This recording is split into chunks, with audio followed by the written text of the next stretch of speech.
There were two stories about Kate Middleton and Meghan Markle, and for a long time, only one of them was available. The available story was the one the institution preferred. It arrived in newspapers through the channels that royal stories always travel, through briefings and background conversations, and the careful management of access that the palace communications apparatus has refined across generations. In this story, two women who had married into the same family were adjusting to proximity with the particular grace that women in public positions are expected to perform on demand. There were minor frictions, naturally, adjustments of expectation, the ordinary difficulties of any two people navigating shared institutional space. Nothing that would not settle with time and goodwill and the appropriate management of sensitivities. The story was printed in this form by the outlets that maintained the institutional relationship, filed and processed, and published in the Register of Royal Coverage that presents managed reality as observed fact. The other story was harder to find. It existed in the accounts of people who had been inside the households during the years the first story was being managed into print. It existed in the specific details that royal correspondents noted and did not publish, because publishing them would have cost more in access than the story was worth in the short term. It existed in Harry's memoir, in Meghan's interview with Oprah Winfrey, in the Netflix documentary, in Omid Scobie's reporting across two books, and in the legal proceedings and parliamentary testimony that eventually placed some of what had been managed out of public view back into public record. It also existed, with the particular authority of things that are known without being stated, in the observable gap between what the first story claimed was happening and what the subsequent years revealed had actually happened. That gap is what this account covers. The relationship between Meghan Markle and Kate Middleton has been described, by the press and by royal commentators and by the institution's communications apparatus, in terms that consistently minimize it: a feud, a falling out, a personality clash between two women who might have been friends under different circumstances but found themselves in competition within a space too small for both of them. The framing is personal, because personal framings are manageable and institutional framings are not. A feud between two women is a story about two women. A systematic division, produced by an institution that managed both of them in its own interests, is a story about the institution, and the institution does not brief in favor of stories about itself. The documented reality, assembled from the primary sources that exist, and from the reporting of journalists who were inside the story during the years it was developing, is more specific than any of the available framings suggest. It is more specific and, in the ways that matter, considerably more uncomfortable for the institution than the personal feud narrative has allowed it to appear. What happened between Meghan and Kate was not only a personal conflict, though it contained personal conflict. It was not only a media construction, though the media's handling of it served specific institutional interests. It was the product of a particular environment, a family institution, operating under pressures it had developed across centuries without ever resolving them, placing two women in structural positions that created the conditions for exactly the kind of conflict that subsequently developed, and then managing the conflict's public presentation in a direction that protected the institution and attributed the damage to the personalities of the people inside it. Understanding what actually happened requires going back before the conflict was visible, to the two women before the institution reached them, to the separate paths that led them both into the same managed space, and to the specific dynamics that the space produced once they were both inside it. Those dynamics were not inevitable, they were produced. The production had authors, and some of those authors were institutional rather than personal, and the institutional authors have not been named in the coverage with the frequency or the specificity that the personal authors have been named. This account names them. If you're enjoying this story so far, don't forget to hit the like button and subscribe. Drop a comment telling me where in the world you're watching from. I love hearing from you. Catherine Elizabeth Middleton was born on the 9th of January 1982 in Reading, Berkshire, the eldest child of Michael and Carol Middleton. Her father was a former flight dispatcher for British Airways, who had, with his wife, built a party supplies business called Party Pieces into a company of considerable commercial success. The Middletons were not aristocratic.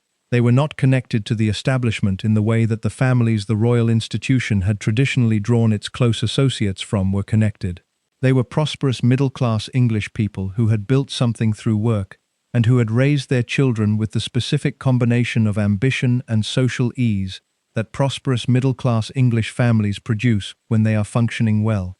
Catherine grew up in Bucklebury in Berkshire, a village of the kind that England produces in the home counties, comfortable and private, and organized around the rhythms of rural middle-class life.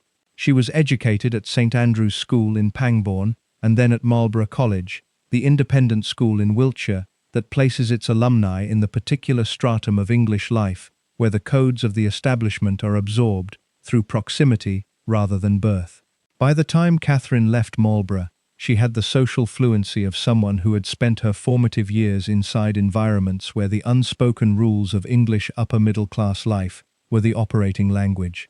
She arrived at the University of St Andrews in Scotland in 2001, initially to study history of art, and it was there, in the specific social world of a Scottish university that draws a disproportionate number of students from the English private school system, that she encountered William Wales in the circumstances that have since been described so many times that the description has acquired the smoothed quality of a story that has been told more often than it has been examined.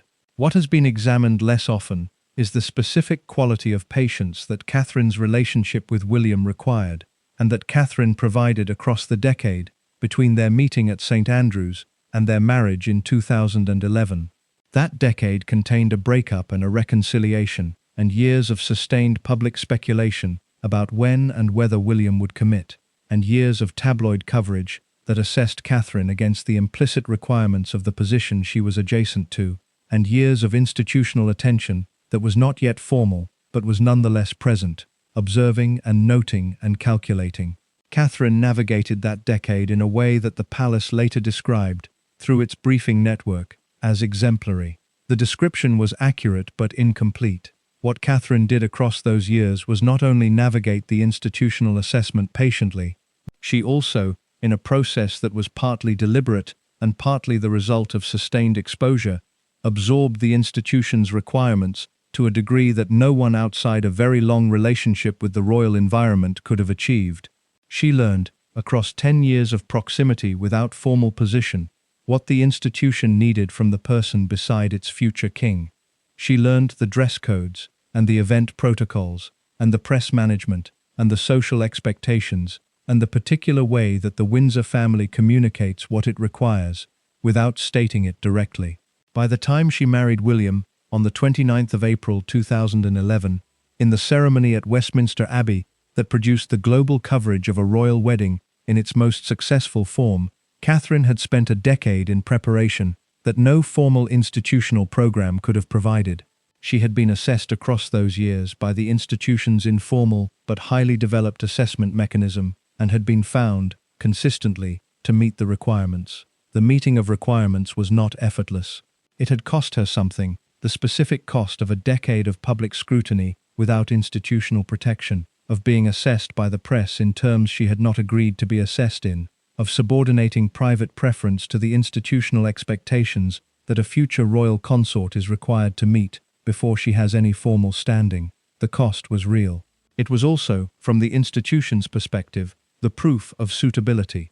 A woman who had survived a decade of that experience and emerged from it with her composure intact and her public presentation coherent, and the institution's approval secured, was a woman who had demonstrated the specific capacity for institutional accommodation that the position required. The decade was the test. Catherine had passed it. She became the Princess of Wales, then the Princess of Wales in the fuller sense, as William's position in the succession became the immediate rather than the anticipated future. She took on royal duties with a facility that reflected the decade of preparation. She was photographed at official engagements with the ease of someone who had been preparing for those engagements since her early 20s. She developed public causes and charitable patronages. She raised 3 children in the particular circumstances of royal parenthood, which involves the simultaneous management of private family life and public expectation in a way that very few people outside the institution can fully understand. The public presentation was consistent and sustained and organized around the institutional requirements in a way that produced coverage the palace found uniformly manageable. This is the highest institutional complement available in the royal communications vocabulary. Manageable coverage means coverage the palace can work with, can shape, can direct, can use as a communications asset. Catherine generated manageable coverage across the years of her marriage to William because she had internalized, across a decade of preparation, what manageable coverage required from the person producing it. She was, by every institutional measure available, exactly what the position required. Meghan Rachel Markle was born on the 4th of August, 1981, in Los Angeles, California, the daughter of Thomas Markle and Doria Ragland. Her father was a television lighting director and later a director of photography who had worked across the Los Angeles entertainment industry for decades. Her mother was a social worker and yoga instructor whose family background was African American. The marriage between Thomas Markle and Doria Ragland did not last.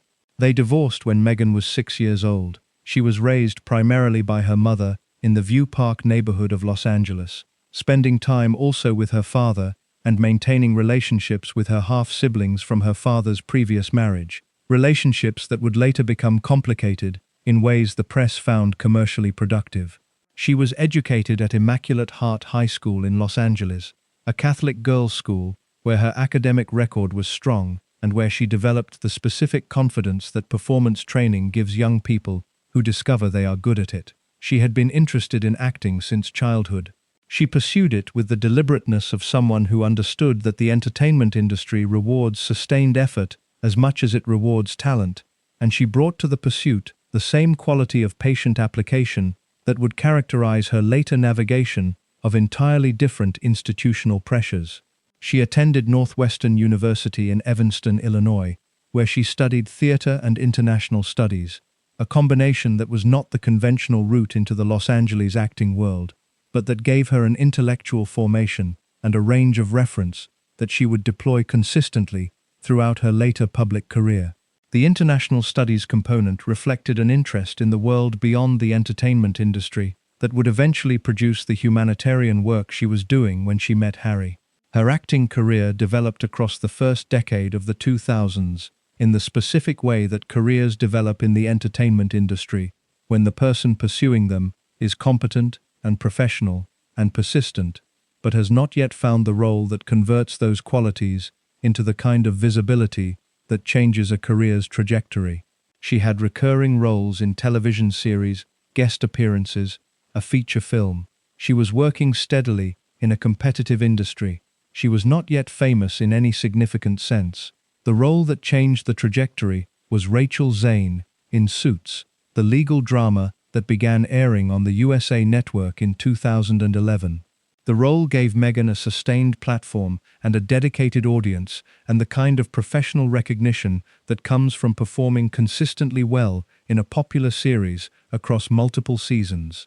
She was in Suits from its first season in 2011 until her departure from the show in 2018, and across those 7 years, she developed a public profile that was specific and substantial and entirely her own construction. The public profile was not only the character she played.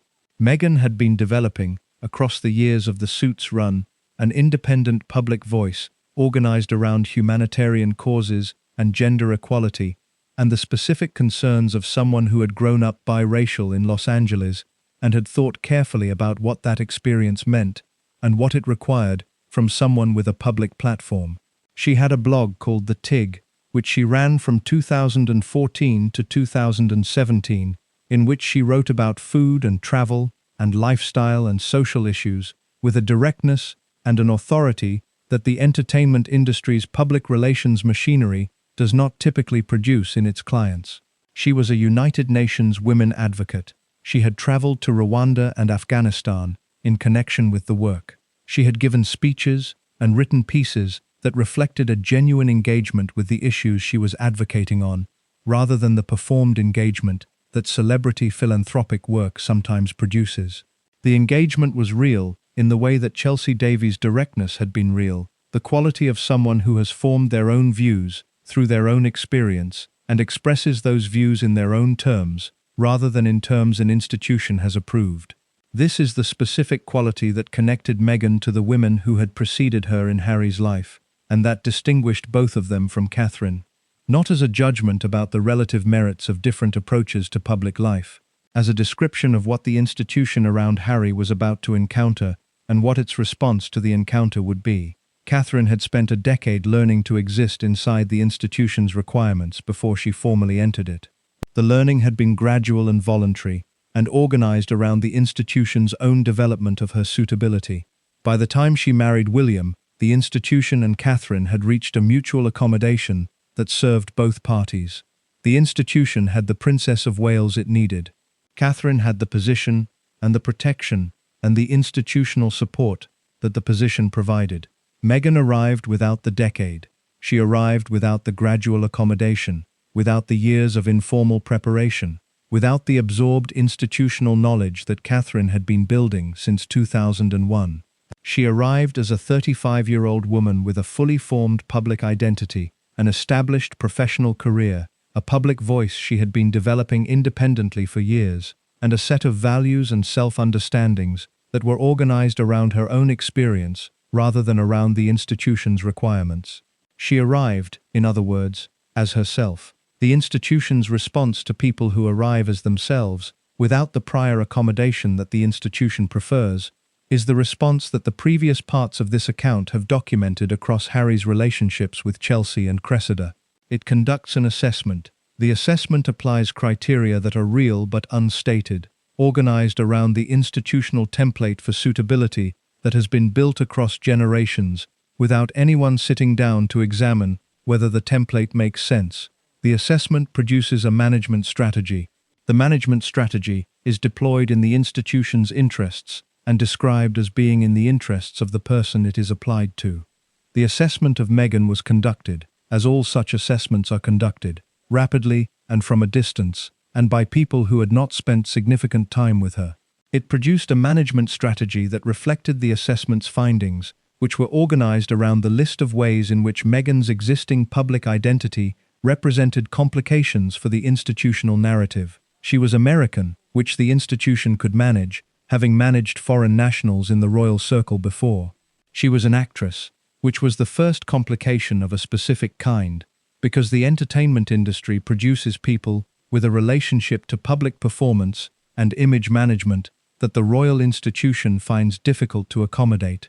The difficulty is not with the performance skills, which are actually useful in a royal context. The difficulty is with the performer's understanding of what performance is, their awareness of the gap between the role and the person, their tendency to examine that gap in ways the institution prefers not to be examined. She was biracial, which the institution's communications apparatus processed as a variable with specific implications for coverage that it needed to manage carefully, in ways that the subsequent history has made considerably clearer than the institution's public statements acknowledged at the time. She had a complicated family situation, with a father whose relationship with the tabloid press would become one of the defining management challenges of the early years of the marriage, and half-siblings whose public statements about Meghan were the specific kind of commercially motivated family difficulty that the palace communications operation was not designed to manage and did not manage effectively. She had an existing public voice on political and social matters that the institution considered problematic, because the institution's approach to the public voices of its members is to align those voices with institutional positions, and Meghan's voice was not aligned with institutional positions. It was aligned with her own positions, which was the same thing in practice and a completely different thing in institutional terms, and she had arrived quickly. The relationship with Harry had moved from its beginning in the summer of 2016 to engagement in November 2017 to marriage in May 2018, a timeline that gave the institution less than 2 years to conduct its preparation of Meghan for the institutional role she was about to formally enter. 2 years against Catherine's decade. The comparison is not made to suggest that Meghan should have spent a decade in informal preparation before marrying Harry. It is made to describe the specific conditions under which she entered the institution and the specific gap between those conditions and the ones under which Catherine had entered it. The gap had consequences that neither the institution nor the press coverage of the relationship has fully examined, because examining the gap requires acknowledging that the institution's management of the two women's entries was not identical, and that the non-identity of the management had structural implications for what followed. What followed was described as a feud. The description is inadequate for reasons that this account will develop across the sections that follow. But before the inadequacy of the description can be established, the description's appeal needs to be understood. The feud narrative served specific interests. It served the interests of the press, which finds personal conflict between named women commercially productive in a way that institutional analysis is not. It served the interests of the palace communications apparatus, which found a narrative organized around personal incompatibility far easier to manage than a narrative organized around institutional conduct. It served the interests of the wider establishment culture that surrounds the monarchy, which has a long history of processing institutional problems through the bodies and reputations of the women who are caught inside them. It served the interests of everyone, in short, except the two women at the center of it. Catherine had entered the institution across a decade, and had emerged from that decade with a public identity that the institution had approved and supported and shaped into exactly the form it needed. The approval and support and shaping were real and had produced real benefits for Catherine. They had also produced, across the same decade, a public identity that was more institutional than personal, in ways that Catherine herself has occasionally acknowledged, in the specific careful language of someone who understands the costs of speaking too directly inside the institution that manages her. Meghan had entered the institution in 2 years and had found an institution that was not prepared for her, not because the institution lacked preparation resources, which it had in abundance, but because the institution's preparation resources were organized around producing people who conformed to the institutional template, and Meghan's existing public identity did not conform to the template in ways that 2 years of preparation could not fully address. The two women were therefore in the same institution, but in different relationships with it. Catherine was inside the management in a way that had become, across a decade, something closer to a mutual accommodation, in which the institution's requirements and Catherine's own choices had been brought into alignment through a long process of negotiation that the press had covered as a love story. Meghan was inside the management in a way that had not been negotiated and had not produced accommodation, in which the institution's requirements and Meghan's own identity were in active tension that the institution was managing rather than resolving. The tension between them was not primarily a tension between two people. It was a tension between two women's relationships with an institution that treated them differently and managed those differences in ways that had consequences for both of them. This is the context that the feud narrative obscures. The narrative places Kate and Meghan in opposition to each other, as the principal agents in a personal conflict. The documented reality places them both in relationship with a third party, the institution, whose management of each of them shaped the dynamic between them in ways that the personal conflict framing does not accommodate. Kate was not simply Meghan's antagonist. She was a woman who had made a specific accommodation with the institution across a long period, and who found herself, with Meghan's arrival, in a structural position that the accommodation had not prepared her for. Meghan was not simply Kate's rival. She was a woman who had entered an institutional environment without the preparation that the environment required, and was finding, in real time, the specific costs of that unpreparedness. The two women were responding to their different positions in the institution, rather than, primarily, to each other. The institution created those positions. The management of those positions served the institution's interests. The conflict that the positions generated was then attributed, by the same institution and by the press it manages, to the personal incompatibility of the women inside the positions. The attribution is the institution's oldest trick. Understanding the trick requires understanding the specific incidents, the specific briefings, the specific management decisions that produced what the press called a feud, and what the documented record shows was something considerably more structured than a feud. The incidents are specific, the briefings are documented, the management decisions have been described by people who were inside them. The describing begins with a bridesmaid fitting and a story about who cried, and it proceeds from there into a territory considerably more complex than either the crying or the fitting suggests.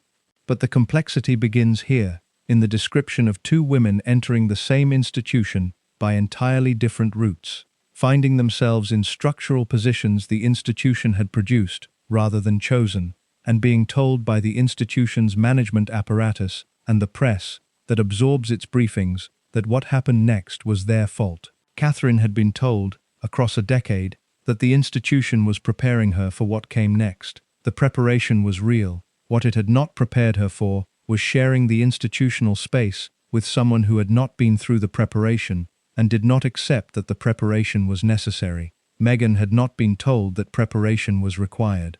She had arrived as herself, in the confidence that who she was would be sufficient, because who she was had always been sufficient before, in every context she had inhabited before the institution reached her. The institution knew what Catherine had needed from it. It had provided it, across a decade of developing accommodation.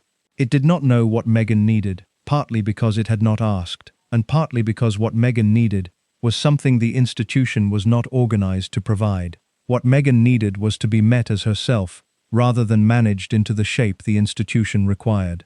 The institution met her as a management challenge. Everything that followed came from that initial meeting, from the gap between what Meghan was and what the institution needed her to be, and from the specific ways in which the management of that gap produced consequences for both women and for the institution that none of the three parties involved had fully anticipated. The institution had encountered this situation before, in different forms, with different people, across its long history. It had always managed it with the tools available to it. The tools had always been sufficient. They were not going to be sufficient this time. The reasons why they were not sufficient begin with a bridesmaid dress fitting in the autumn of 2017, in the weeks before a royal wedding that the press was already constructing as the story of the season, and in the specific events of that fitting that the two women involved have both described in terms so contradictory that the contradiction itself tells something important about the environment in which both of them were operating. The contradiction is where the documented account of what the press called a feud actually starts. Everything before it was the institution producing the conditions in which the contradiction became inevitable. The fitting happened in autumn 2017, in the weeks before Harry and Meghan's engagement was publicly announced, at a point in the relationship when the palace's management apparatus was still in its early stages of processing what Meghan's presence in Harry's life was going to require from it.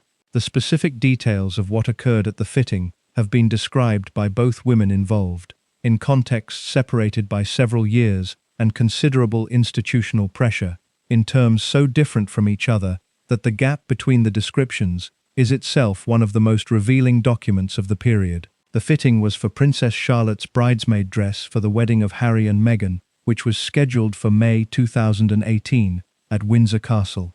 The dresses for the young bridesmaids were being fitted in the weeks before the wedding, in the compressed final period of preparation that royal weddings generate, when the logistical demands of a ceremony of that scale and visibility are bearing down simultaneously on everyone involved in its organization. What happened at the fitting, in Meghan's account given to Oprah Winfrey in March 2021, was this. The dress did not fit Princess Charlotte correctly. The issue was with the altered fit of the dress, and the disagreement over how the alteration should be handled produced a confrontation between Meghan and Catherine that left Meghan in tears. Meghan was specific about this in the Oprah interview. She said that Kate had made her cry. She said the incident had upset her in the days before her wedding. She said she had not spoken publicly about it previously because she had not wanted to contradict a story that was already circulating in the press, which was the story that it was Meghan who had made Kate cry, rather than the reverse. The story that was already circulating had appeared in various British outlets in the period between the wedding and the Oprah interview, across almost 3 years. It described a different version of events at the fitting. In this version, it was Kate who had left the fitting in tears, upset by Meghan's conduct during the disagreement over the dress. This version had circulated with sufficient consistency and across sufficient outlets that it had acquired, in the public's understanding of the relationship between the two women, the status of an established fact. Meghan's Oprah statement directly contradicted the established fact. She said the established version was wrong. She said she had documentation, in the form of a note Catherine had written her after the incident, that the incident had been resolved and that Catherine had apologized. She offered to show the note, but said she would not, out of respect for the private nature of the correspondence. The contradiction produced immediate and significant coverage, because it placed two directly conflicting accounts of the same incident in the public record simultaneously. The press had, for 3 years, been reporting one version. The principal involved in that version was now stating publicly that the version was incorrect and providing a specific counter-account. The palace's response to the contradiction was the response it gives to situations it has not controlled and cannot easily manage. It said nothing directly. It did not issue a statement confirming or denying either version. It did not provide Meghan with the institutional support of a communication that clarified the events from the institution's perspective. The silence communicated, in the institutional vocabulary that the palace communications apparatus deploys when it is managing rather than addressing a situation, that the palace was not going to weigh in publicly on a matter it preferred to manage through other channels. The other channels were the briefing network. Within days of the Oprah interview airing, British newspapers were carrying reports from sources described as people familiar with the situation, or friends of the principals, who provided accounts of the fitting that differed from Meghan's account in specific ways. The accounts described Kate as having been upset at the fitting. They described Meghan's conduct during the disagreement in terms that positioned Meghan's behavior as the cause of the difficulty rather than the consequence of it. They provided context that was not in Meghan's account and that served to complicate Meghan's version of events in ways favorable to Kate's position. The sources were not named. They were described in the terms that briefed sources are always described in British royal coverage, in the vocabulary of proximity to the principals and familiarity with the events that signals to an experienced reader that the information has come through institutional channels rather than from independent observation. The signals were legible to anyone with sufficient familiarity with how royal coverage is constructed. The information was arriving through the same channels through which the palace's management of royal narratives always travels. This is a specific and important point.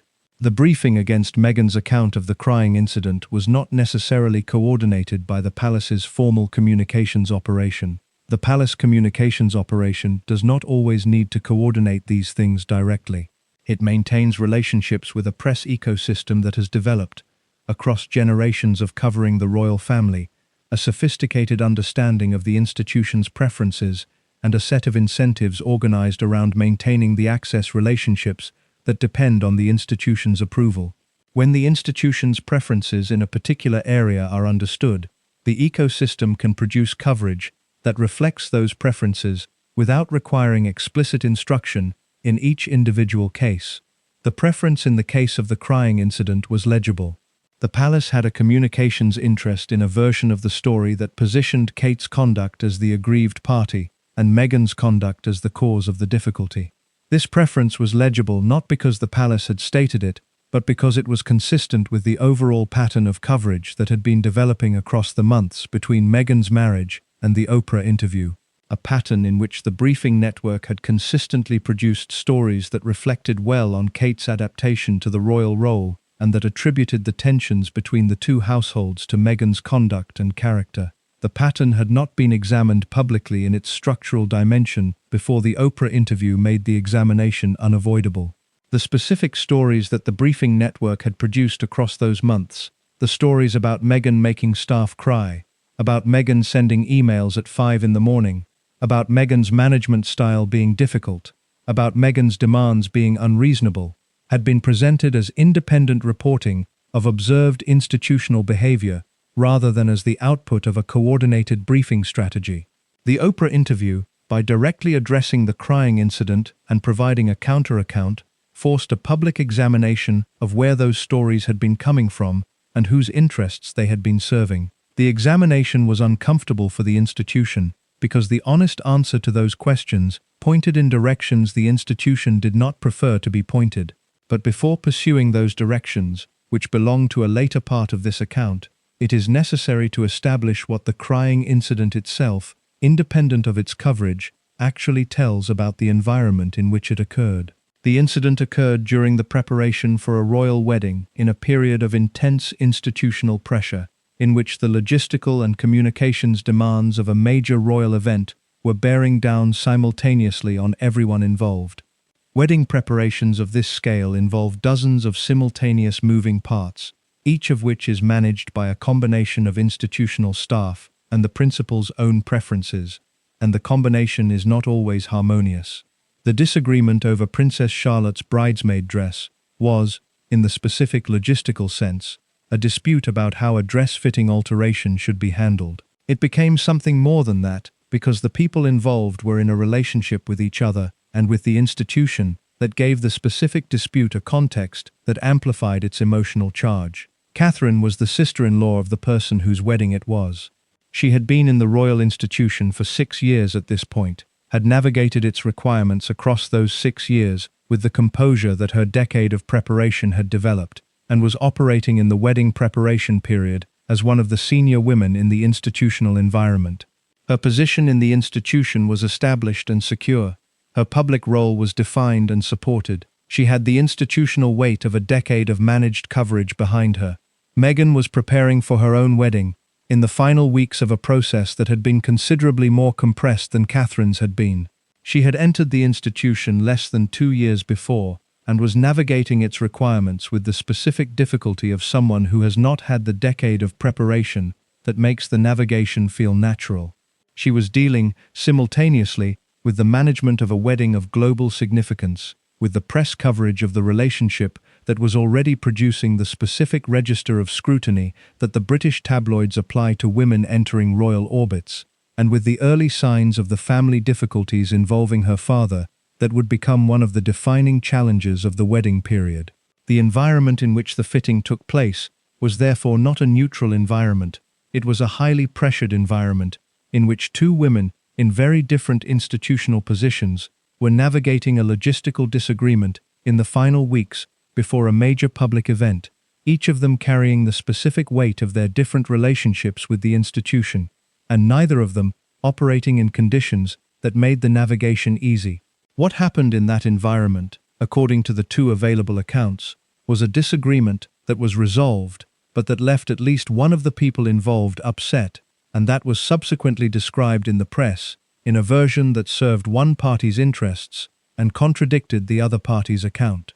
The question of which account is accurate has been treated by the press as the central question of the incident, and the treating of it as the central question has been useful to the institution, because it places the public's attention on the personal dimension of the dispute, on who is telling the truth about who cried, rather than on the structural dimension, on why the press's version of the incident was organized in the way it was, and whose interests that organization served. Meghan has said, consistently and in specific terms, that the press version was wrong, that it was she who cried rather than Kate, and that she has documentation supporting her account. She has also said that she chose not to publicly correct the press version for a period of years because she did not want to put Kate in an uncomfortable position by contradicting a story that reflected well on Kate. This restraint, if it is accurately described, is a specific kind of institutional accommodation that Meghan performed in the interest of the family's public presentation, at a cost to her own public reputation. The press version that she says is incorrect had, across the 3 years between the incident and the Oprah interview, contributed to a public understanding of Meghan as someone difficult and demanding in the institutional environment. By not correcting the version, Meghan was allowing a narrative that damaged her own reputation to stand, in the service of a family relationship and an institutional presentation she was attempting to protect. The accommodation was not rewarded. The institution's management of its coverage of Meghan across those 3 years did not reflect the accommodation Meghan was making. The briefing network continued to produce stories that positioned Meghan's conduct as problematic. The palace did not use its relationships with the press ecosystem to produce coverage that reflected Meghan's actual institutional behavior, which was, by the accounts of people who worked directly with her in those years, and who have spoken on the record, considerably more positive than the briefed coverage suggested. This gap between the accommodation Meghan was making and the institutional treatment she was receiving is one of the central documented facts of the period. It is documented in Harry's memoir, in Meghan's own interviews, in the reporting of journalists who were inside the household dynamics during those years, and in the specific pattern of coverage that emerges when the briefed stories are examined against the institutional record. But the crying incident is not only relevant to the question of coverage, it is relevant to the question of the relationship between the two women, because the incident and its aftermath reveal something specific about the structural position each of them was in, and the specific pressures that position created. Catherine was in a position where the palace's briefing network was producing stories that reflected her conduct favorably. Whether or not she directed those stories, whether or not she was aware of the specific briefings that produced them, the stories served her institutional interests. A narrative in which Kate was the aggrieved party in the fitting dispute was a narrative that positioned Kate as the woman behaving correctly in the institutional environment, which was consistent with Kate's established public persona and with the institutional interest in maintaining that persona. Meghan was in a position where the stories were serving someone else's interests and damaging hers. She was not in a position to direct the briefing network in her favor because she did not yet have the institutional relationships through which the briefing network is directed. She had entered the institution 2 years before and had not had time to develop the relationships that Catherine had developed across a decade. The communications operation around her was newly established and was not yet operating with the fluency that Catherine's communications operation had developed across years of practice.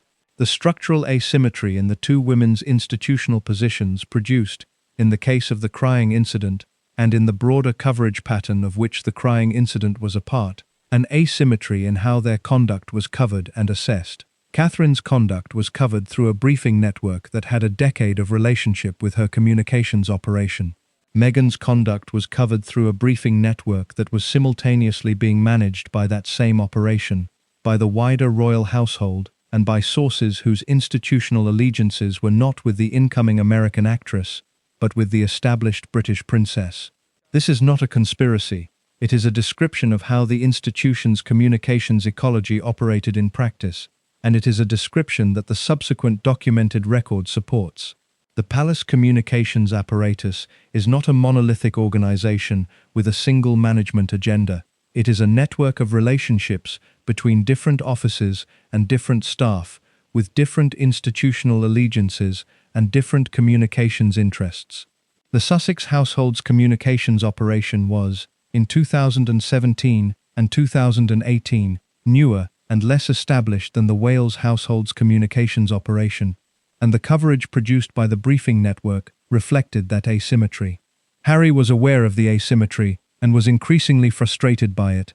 His memoir describes the period in specific terms that are consistent with this structural account. He describes conversations with palace officials about the briefing operations, about the stories appearing in the press that he believed were coming from institutional sources, about the failure of the palace to provide the Sussex household with the communications support that he believed the household was entitled to. He describes these conversations in terms that suggest he understood the structural dimension of the problem, even if the language he uses in the memoir is more personal and more focused on specific incidents than a structural analysis would produce. The specific incident he returns to most frequently in this context is not the crying incident itself, but the period that followed it, the months between the wedding and the Oprah interview, in which the briefing pattern was most active and most damaging. The crying incident is the origin point for a coverage pattern that extended across years and produced the public version of the feud that the press adopted as the established narrative. That pattern requires its own examination, and it belongs to a later part of this account. But the crying incident itself, the fitting and the tears, and the 3 years of contradictory accounts, establishes the specific quality of the environment in which the relationship between the two women was developing. It was an environment in which both women were being managed by an institution whose interests were not identical to their individual interests. It was an environment in which the coverage of their conduct was produced through a briefing network that was not neutral between them. It was an environment in which an incident that would, in an ordinary family context, be a minor dispute resolved by an apology note, had become, through the specific alchemy of the institutional environment and the press ecosystem around it, a nationally debated question about the fundamental character of both women. That transformation, from a dress-fitting dispute to a nationally debated question about character, is not the product of personal conflict between two women. It is the product of an institutional environment that processes the conduct of the women inside it through a machinery that serves the institution's interests first and the individual's interests as a secondary consideration when their interests align. In the case of the crying incident, the institution's interest in a particular version of events aligned with Catherine's interest in that version and conflicted with Meghan's interest in it. The coverage produced by the institutional machinery reflected that alignment. The version that served the institution circulated for 3 years as the established account. The version that served Meghan, which Meghan says is the accurate version, was suppressed for 3 years by Meghan's own accommodation of the institutional interest in the established account. The suppression of the accurate version, if Meghan's account is correct, is the institution's management apparatus operating in the specific way that this account has traced across the buried years of Harry's earlier relationships. The institution managing private reality in the direction of institutional preference. The management costs being paid by the person whose account is being suppressed. The institutional benefit flowing to the party whose account is being promoted. The institution would not describe it in these terms. It would describe it as the absence of comment on a private family matter. The absence of comment is itself a management choice, because the institution's absence of comment in the context of the briefing network's active promotion of one version of events is not neutral. The absence of formal comment while the informal briefing network promotes a preferred version is the specific form of institutional management that the palace has developed across generations, and it is the form that gives the institution its most effective protection against accountability. It cannot be accused of saying something it did not formally say. The briefed stories are not attributed to the palace. The palace's fingerprints are on the coverage in ways that are legible to anyone who understands the system, but the legibility does not constitute evidence in any formal sense. The institution maintains deniability by operating through channels that do not produce formal statements attributable to named sources. The deniability is the protection. The protection has been remarkably durable across the institution's history. It survived the coverage of Diana. It survived the coverage of Charles and Camilla. It survived the coverage of every royal relationship that the briefing network has managed across the decades of its operation. What it did not survive, in the case of the Meghan and Harry years, was the specific combination of a principal who had developed a detailed understanding of how the management worked and the willingness to describe that understanding publicly in terms specific enough to be tested against the documented record. The testing has been ongoing since the Oprah interview. It has produced, across the legal proceedings and the memoir and the Netflix documentary and the reporting of journalists with access to the institutional sources involved, a body of documented evidence about the briefing pattern that the crying incident initiated and that the subsequent years extended. That evidence belongs to the parts of this account that follow. But the crying incident itself, the starting point of the public narrative about the feud, established something that no amount of subsequent management could undo. It established that the two women had given contradictory accounts of the same event. The contradiction placed the question of institutional conduct at the center of the public debate about the feud, even when the press was framing the debate in personal terms.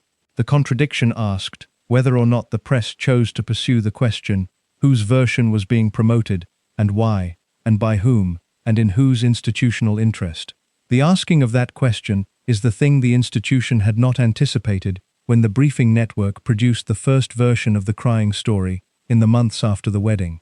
The institution had managed the story in the direction it preferred, as it had managed hundreds of stories before it, and the management had produced the preferred coverage, which circulated as established fact for 3 years. Then Meghan sat in a chair opposite Oprah Winfrey and said that the established fact was wrong. The saying of it was not the same as proving it. The documented note exists, but has not been made public. The institutional record of what happened at the fitting is not available to outside examination. The question of what actually happened remains, in the strict evidentiary sense, unresolved. What is not unresolved is the question of how the press version of the story was produced and whose interests it served. because those questions can be answered by examining the pattern of coverage across the period. The sources the stories cited, the institutional relationships through which the sourcing operated, and the pattern of whose conduct was consistently presented favorably and whose was consistently presented as the source of institutional difficulty.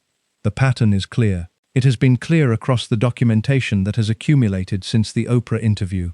It is the pattern of a briefing network operating in the interests of the institution and of the institutional relationships that the institution was managing in its own interest, producing coverage that served some of the people inside the institution and damaged others, and describing the damage as the product of personal incompatibility rather than institutional management. The crying incident is where that pattern became public. It is not where it started. It started before the wedding, in the period of preparation, in the compression of 2 years against a decade, in the structural asymmetry between two women's institutional positions, in the institution's assessment of both of them, and the management strategies that assessment produced. The incident at the fitting was a small event that became a large story because the institutional environment it occurred in was designed to make small events into large stories when the large stories served institutional purposes. The institutional purpose the crying story served was the purpose of establishing a narrative about the feud that organized the responsibility for the tension in one direction. The direction was toward Meghan. The establishment of that narrative required the suppression of Meghan's account for 3 years. The suppression worked for 3 years because Meghan was performing, in those years, the institutional accommodation that the management apparatus expects of people who enter the royal orbit, which is the accommodation of placing the institution's interests above their own. She stopped performing it in March 2021, in a television studio in Los Angeles, in an interview that the institution's communications apparatus spent the following weeks managing, in the most intensive response it had mounted to a single media event in decades. The management response told something important about what the interview had done. The institution manages things that threaten it. The intensity of the management response is, typically, proportional to the scale of the threat. The response to the Oprah interview was among the most intensive the institution had mounted in years. The crying incident had been the beginning of a public narrative. The Oprah interview was the beginning of a public accounting. The accounting did not end with the interview. It extended through the Netflix documentary and the memoir and the legal proceedings and the subsequent reporting that each of those things generated. Each extension added to the documented record. Each addition to the documented record narrowed the gap between what the institutional management had produced as the established narrative and what the documented evidence showed had actually occurred. The gap is still being narrowed. The accounting is not complete. But the crying incident, the small event at the fitting that the briefing network converted into a 3-year narrative about Meghan's character, is now embedded in the public record in a context that includes both versions and both sets of institutional interests, and the specific question of whose version was promoted by what mechanism and in whose interest. The question is in the record.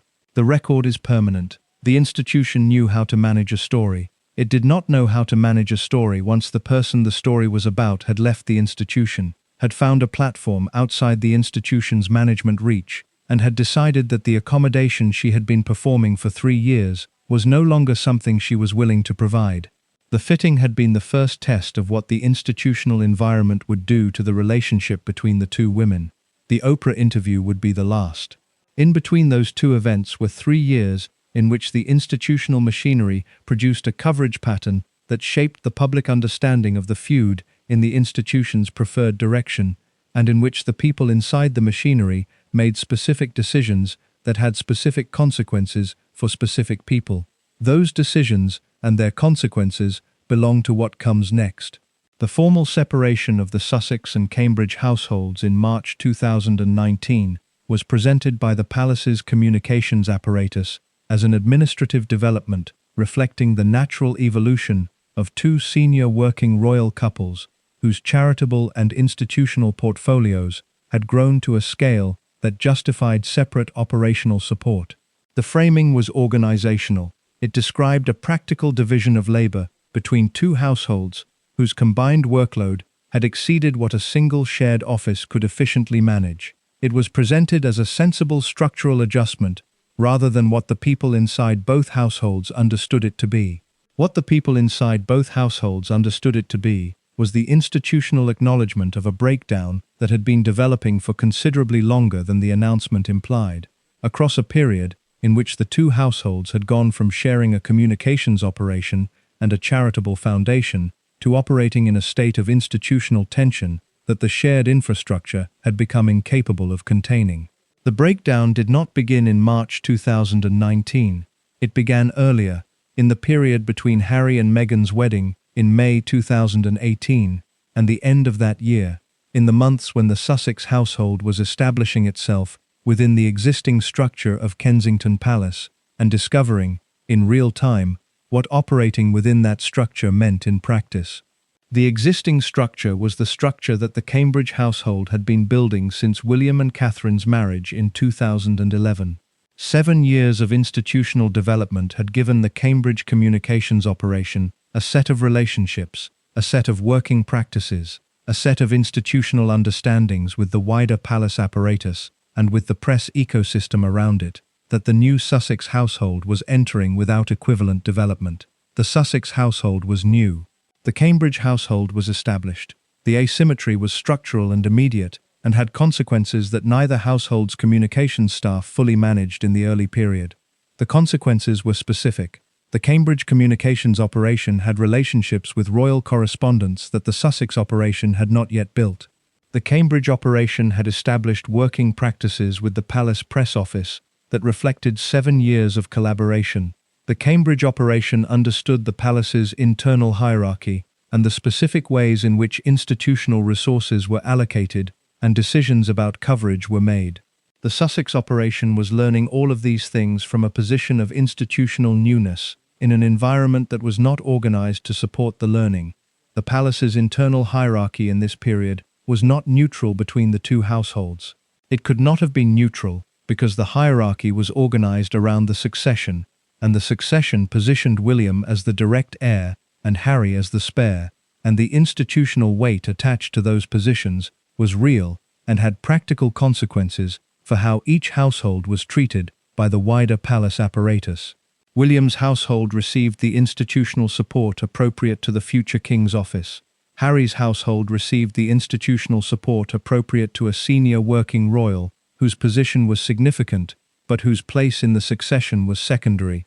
The distinction was not made explicit. It was communicated in the institutional vocabulary of resource allocation and staff assignment, and the specific ways in which the palace's communications apparatus distributed its attention between the two households. These distributions were not dramatic in any individual instance. They were consistent in aggregate, and the consistency communicated something to the Sussex household that the household found progressively more difficult to absorb without friction. Meghan was experiencing the institutional treatment of the Sussex household as a direct reflection of the institutional assessment of her, because the institutional treatment and the institutional assessment were connected in ways that the structural analysis makes clear. An institution that had found Meghan insufficient in its early assessment was providing insufficient support to the household she was in.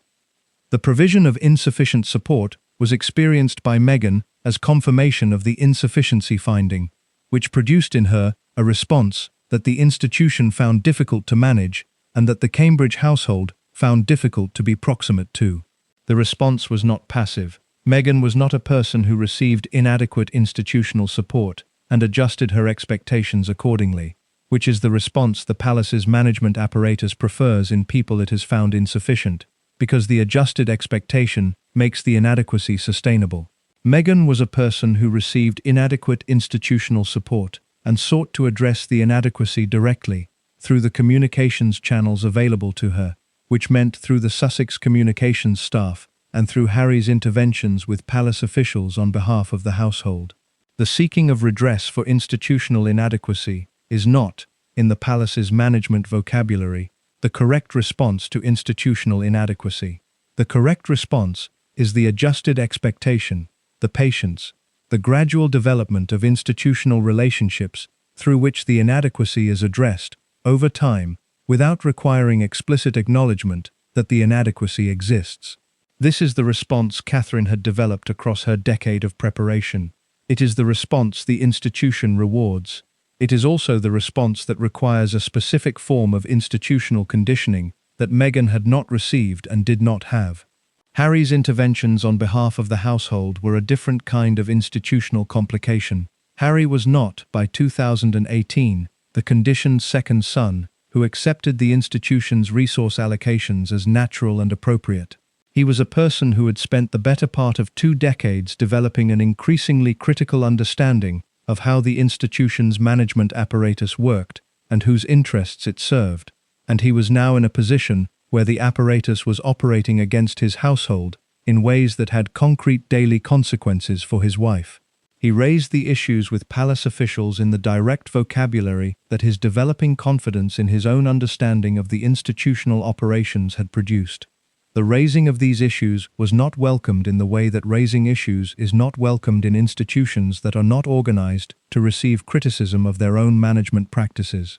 The palace officials who received Harry's interventions managed them in the way they managed all signals from principals whose priorities were diverging from institutional preferences, by absorbing the signals, noting them, and continuing to operate on the assumption that the management approach was correct. The continued operation on the assumption that the management approach was correct produced continued inadequacy in the support provided to the Sussex household, which produced continued advocacy from Harry and continued frustration from Meghan, which produced in the people managing the wider institutional apparatus a pattern of experience with the Sussex household that confirmed, in the institutional record, the assessment that the household represented a management challenge. The confirmation was self-fulfilling. The institution had decided that the Sussex household was a management challenge. The management of the household as a management challenge produced the friction that confirmed the challenge assessment.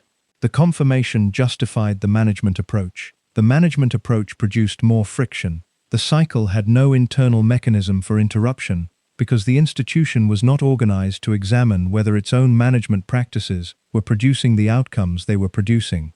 Into this cycle, in October 2018, came the formal bullying complaint. Jason Knauf was the communications secretary who had worked for both the Cambridge and Sussex households during the period of the shared Kensington Palace operation.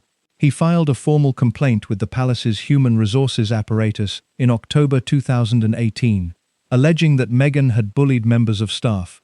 The complaint described specific incidents involving specific members of staff and made specific allegations about Meghan's conduct in the working environment. The complaint was not made public at the time. It sat in the institutional record, processed by the palace's HR function in the manner that formal staff complaints are processed in large institutions, which is to say, it was managed rather than publicly adjudicated. It did not produce a public statement or a formal finding that was communicated to the principals or to the wider institution in any form that would have allowed Meghan to formally respond to the allegations. It became public in February 2021, 3 weeks before the Oprah interview aired, when the Times of London reported its existence. The timing of the report, 3 weeks before an interview in which Meghan was expected to make significant statements about her treatment within the institution, was noted by people who understood the palace's management of media timing. The report appeared at a moment when it would be maximally useful for establishing a counter-narrative to whatever Meghan said in the interview. Whether the timing was the result of a coordinated communications strategy or the coincidence of a journalist's inquiry reaching its conclusion at that moment has not been definitively established. What has been established is that the palace's response to the report's publication was to announce that it would investigate the allegations, an announcement that received extensive coverage in the days before the Oprah interview, and that positioned the institution as the responsible party conducting an appropriate inquiry into serious staff concerns. The investigation's findings were never published. The palace announced, in May 2022, that the findings would be kept confidential in order to protect the privacy of the staff involved. The announcement of confidentiality produced a coverage cycle that was managed with the efficiency the palace brings to matters it wants to move through the news cycle without generating extended scrutiny. The announcement was made. The coverage ran for several days. The subsequent absence of public findings prevented the extended examination that published findings would have produced. Meghan's lawyers issued statements disputing the characterization of her conduct in the Times report and in subsequent coverage. The statements described Meghan as someone who had high standards and direct communication, but whose conduct was not accurately characterized as bullying. They described the timing of the report as deliberate, and the palace's management of the complaint's emergence as a coordinated effort to undermine Meghan before the Oprah interview.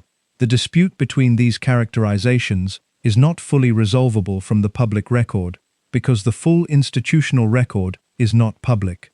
What is public is the specific pattern of events. The complaint filed in October 2018 and managed internally for over 2 years, its emergence into public reporting 3 weeks before the Oprah interview, the investigation announced, and then concluded without public findings, and the 2 directly contradictory public accounts of Meghan's conduct from people who were inside the working environment during the relevant period. What is also public is the broader context in which the bullying complaint exists, which is a context of documented institutional tension between 2 households operating within the same palace apparatus, each of which had communications operations whose interests were not aligned and who were producing coverage of each other through the same briefing network through which all royal coverage was produced. Valentine Lowe, the royal editor of The Times who had been covering the palace during the relevant period, published a book in 2022 titled Courtiers: The Hidden Power Behind the Crown, which drew on his extensive reporting relationships with palace staff across multiple households. The book's account of the Sussex years is detailed and specific in ways that reflect the access Lowe had developed through years of covering the institution. It describes a working environment in which Meghan's management style produced genuine distress in some of the staff who worked with her, drawing on the testimony of people who were inside the household and who spoke to Lowe over a period of years. Lowe's account is significant because it is based on sourcing that predates the strategic management considerations of the Oprah interview period, and because Lowe is a journalist with a lengthy institutional relationship with the palace that gives his reporting the authority of sustained access. It is also significant because it presents the staff difficulties in a context that, while not exculpatory for Meghan, acknowledges the institutional pressures she was operating under and the ways in which those pressures contributed to the working environment that produced the difficulties. Harry's memoir, published in January 2023, presents a directly different account of the Sussex household's working environment and of Meghan's conduct within it. It describes a household that was not provided with the institutional support it needed, in which staff difficulties were partly the product of inadequate resources and institutional resistance, rather than of Meghan's personal conduct. It describes specific instances in which Harry raised concerns about the household's treatment with palace officials and received responses that he found inadequate and that reflected the institutional assessment of the Sussex household as a management problem. The contradictions between Lowe's account and Harry's account are not easily resolved, because they reflect the genuinely contested nature of the working environment during those years. What they share, despite their different conclusions about individual responsibility, is a common description of an institutional environment that was not functioning well, in which the relationship between the Sussex household and the wider palace apparatus was increasingly adversarial, and in which the people inside the household were experiencing conditions that were not conducive to the effective operation of a senior working royal office. The conditions were not improved by the formal separation of the households in March 2019, because the formal separation addressed the administrative dimension of the breakdown without addressing the institutional dimension. The administrative separation gave each household its own communications operation, its own charitable foundation in the case of the Sussex Royal Charity, and its own operational infrastructure. It did not change the institutional hierarchy that had produced the resource asymmetry, the briefing dynamics, or the pattern of coverage that had been building since the wedding. The coverage pattern in the period between the wedding and the household separation is the specific body of evidence that the structural account of the feud requires examining. It is the period in which the briefing network produced the stories that established the public narrative about Meghan's conduct, and it is the period in which the relationship between the briefing network and the 2 households' communications operations is most clearly documented in the subsequent reporting. The stories that appeared in this period had a consistent pattern. They described Meghan's conduct in the institutional environment in terms that positioned her as difficult, demanding, and insufficiently aware of or respectful toward the institution's requirements. They described her management style in terms that reflected the bullying complaint's characterizations before that complaint was publicly known, which suggests that the sourcing for the stories and the sourcing for the complaint were operating in the same institutional space. They described her relationship with the palace's established working practices in terms that emphasized her non-compliance with institutional norms, rather than the institutional norm's non-accommodation of her existing professional identity. The stories about Catherine in the same period had a different pattern.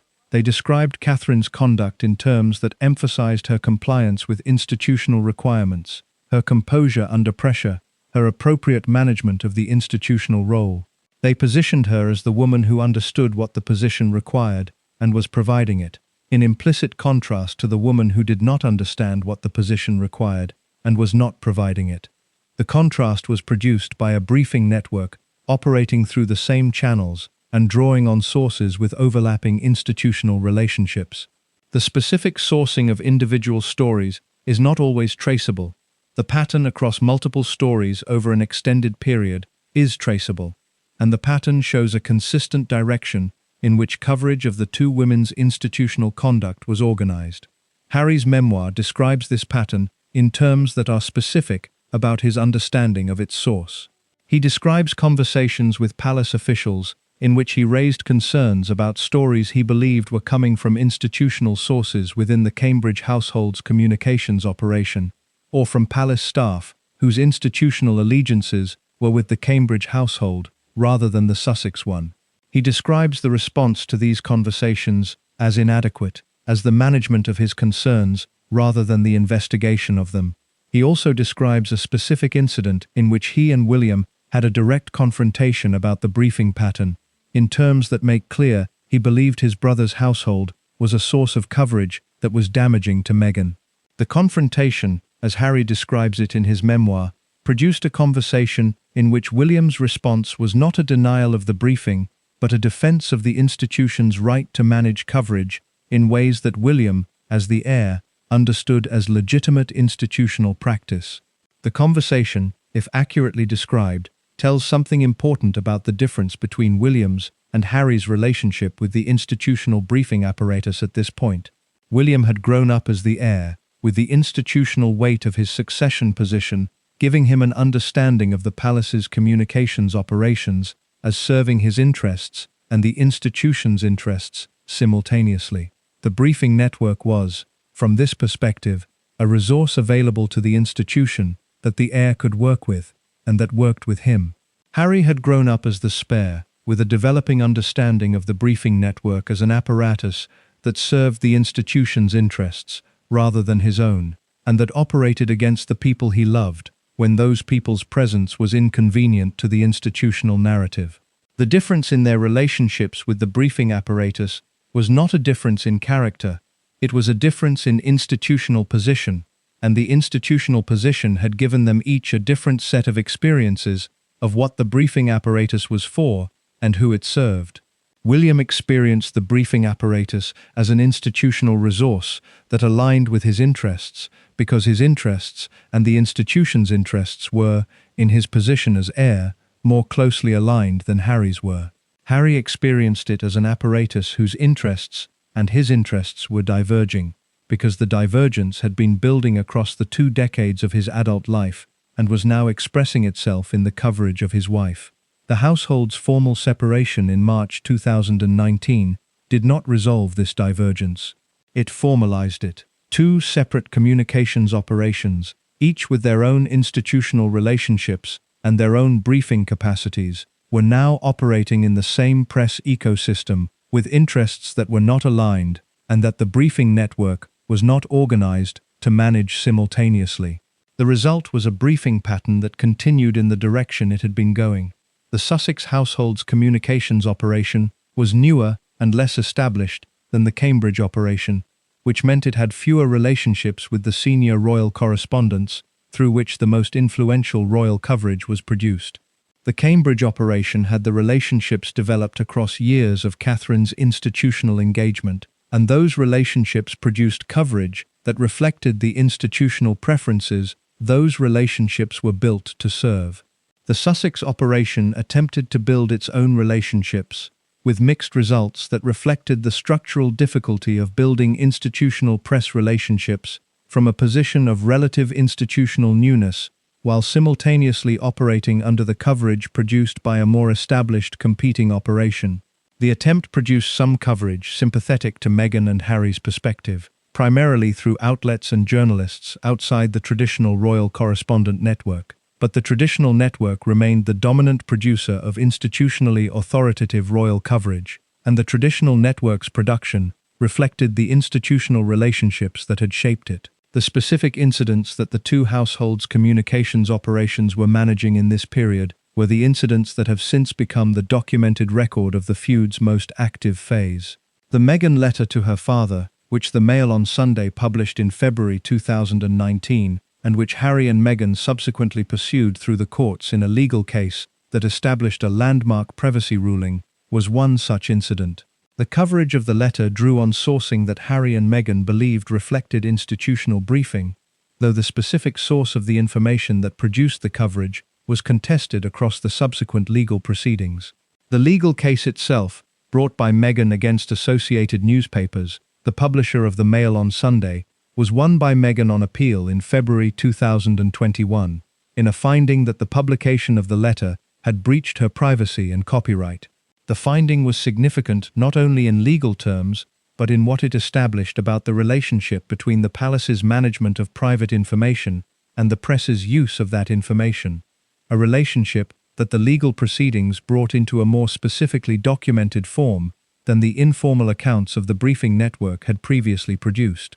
Australia and New Zealand and South Africa tour in October 2019 was the public event that most clearly showed, to people watching the Sussex household's operation, the state of the relationship between Meghan and the institution by that point. The tour was, by the assessments of people who were present, a success in operational terms. The coverage of the public engagements was positive. The couple's performance of the public duties associated with a royal tour of this scale was, by any assessment organized around what a royal tour is designed to produce, effective. What was also visible during the tour was the specific quality of strain that the preceding year had produced in Meghan's relationship with the institutional environment. The ITV documentary that was made during the tour, in which the journalist Tom Bradby asked Meghan directly whether she was okay, and in which Meghan said that not many people had asked if she was okay, and that it had been difficult, produced coverage that was significant because it was a moment of public honesty from someone inside the institution about the experience of being inside it. The honesty was not the managed honesty of a prepared statement or a briefed interview. It was the specific vulnerability of someone who had been asked a direct question by someone she trusted and had answered it with less institutional filtering than the palace would have preferred. The coverage it produced reflected both the sympathy the answer generated in people who found Meghan's honesty refreshing and the institutional discomfort with a working royal acknowledging publicly that the institutional environment was causing her difficulty. Harry released a public statement during the tour that addressed the press coverage of Meghan in direct terms, acknowledging that Meghan was pregnant and that the pressures she was experiencing were causing him genuine concern. The statement was, in the terms of its institutional register, unusual. Working royals do not typically release statements during official tours that address the psychological state of their partners. The unusualness of the statement communicated something about where Harry's relationship with the institution's management of his and Meghan's coverage had arrived by October 2019. It had arrived at the point where the institutional management was producing consequences he was no longer prepared to absorb without public comment. The public comment, in the institutional vocabulary, was a further signal of the principal's divergence from institutional preference. The signals were now arriving with increasing frequency and increasing visibility. The institution was managing them with the consistency of its established approach, which meant absorbing and noting and continuing to operate on the assumption that the management approach was correct. The assumption was becoming more difficult to maintain. The Sussex household's engagement with the institution was producing, across the period from the wedding to the end of 2019, a documented record of institutional difficulty that could not be attributed entirely to individual personalities without examining the structural conditions that had produced the difficulty.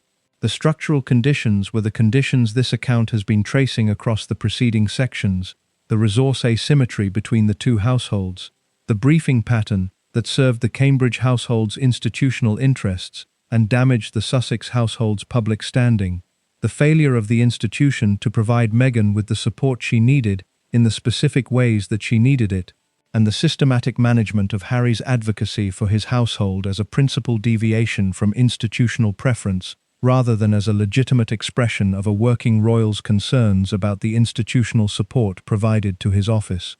These conditions were not examined in the coverage of the feud. The coverage of the feud was organized around the personal dimension of the conflict, around the crying incident and the bullying complaint, and the specific incidents of interpersonal tension between the two household staff, because the personal dimension was the dimension that the briefing network was producing and that the press ecosystem was consuming. The institutional dimension, the structural account of two households in an asymmetric institutional relationship managed by an apparatus whose interests were not identical to either household's interests, was not produced by the briefing network, because the briefing network is not organized to produce coverage that examines its own operations. It was produced instead by the accumulation of documented evidence from primary sources, from Harry's memoir and Meghan's interviews, and the Netflix documentary, and the legal proceedings, and the reporting of journalists who were inside the institutional dynamics during the relevant period, that together constitute a body of evidence sufficient to support the structural account that the feud coverage never provided.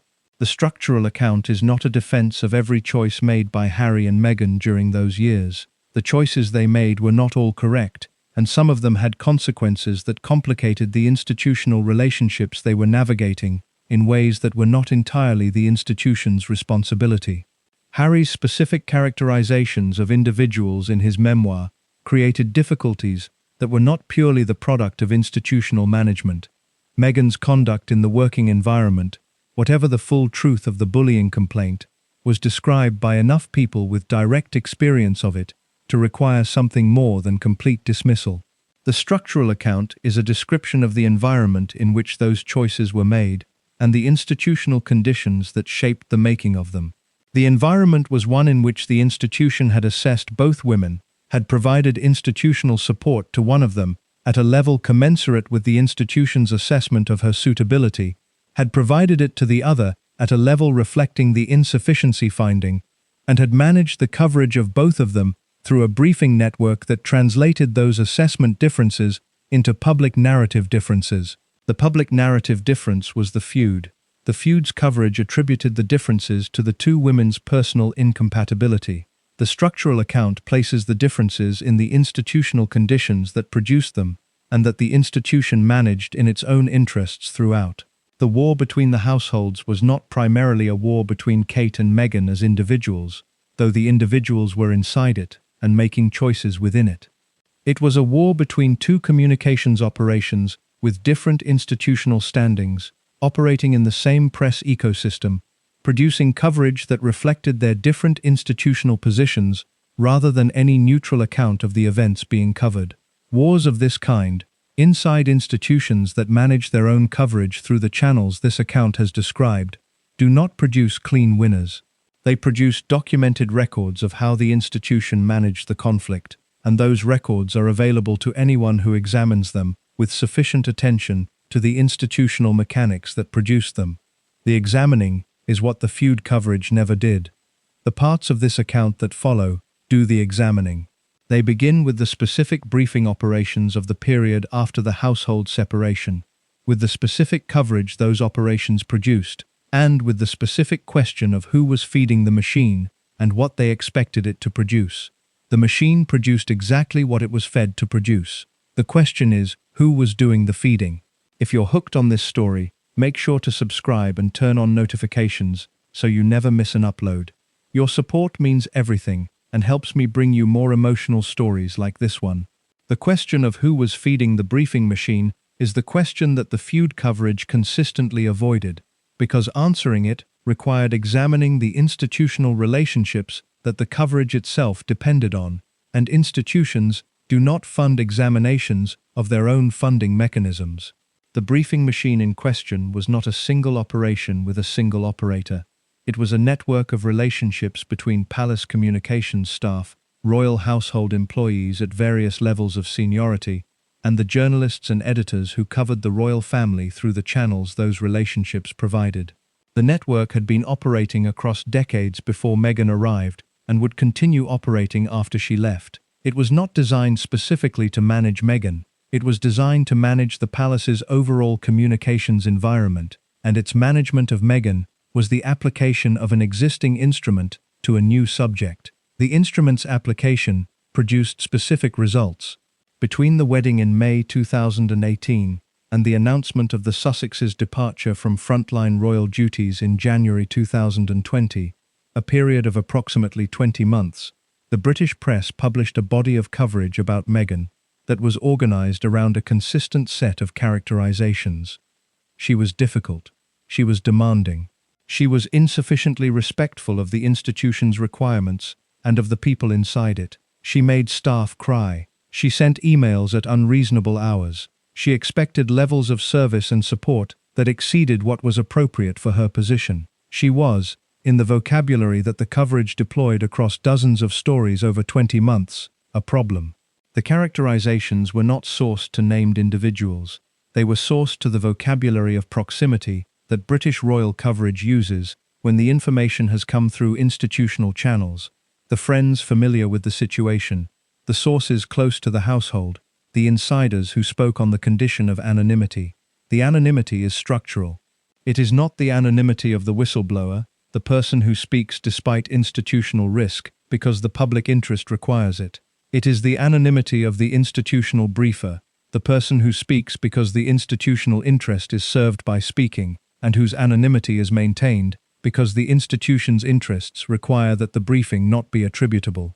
The distinction matters because it determines what the coverage means as evidence. Coverage sourced to named individuals who have identified themselves and their relationship to the events being described is evidence of what those individuals believe or have been told. Coverage sourced to anonymous institutional briefers is evidence of what the institution wants the coverage to say, filtered through the specific interests of the briefer and the specific relationship between the briefer and the journalist receiving the information. The coverage of Meghan in the 20 months between the wedding and the departure announcement was, in its aggregate pattern, the output of a briefing operation whose interests were consistent with the institutional assessment that the Sussex household represented a management challenge. The specific briefers contributing to individual stories cannot all be identified from the public record. The pattern across the body of coverage can be identified, and the pattern is the evidence of what the briefing operation was producing and in whose institutional interest. Omid Scobie, who had covered the royal family for Harper's Bazaar and other outlets, and who had developed reporting relationships within both the Sussex and Cambridge households during the relevant period, published Finding Freedom in August 2020, co-authored with Caroline Durand. The book was the first substantial attempt to present the Sussex household's perspective on the events of the preceding 2 years through a journalistic account, drawing on sources inside and adjacent to the household. It described the briefing pattern from the Sussex perspective, providing specific accounts of stories that Harry and Meghan believed had come from institutional sources and that they believed had been organized to damage Meghan's public standing. The palace's response to Finding Freedom was the management response the palace gives to books that draw on sources inside the household without institutional approval, which is to issue a statement clarifying that the palace had not cooperated with the book, and to decline further comment. The statement was accurate in the formal sense. The palace's formal communications operation had not cooperated with the book. The statement's implication that the book therefore lacked institutional sourcing was less accurate, because the distinction between the palace's formal communications operation and the wider network of institutional relationships from which the book drew was a distinction the palace was invested in maintaining, and that the book's sourcing complicated. The specific accounts in Finding Freedom of the briefing operations that had produced the Meghan coverage are detailed and reflect sources who were inside the institutional environment during the relevant period. They describe a pattern in which stories about Meghan's conduct originated in the communications operations of other royal households and in the wider palace staff network, rather than in neutral observation by independent journalists.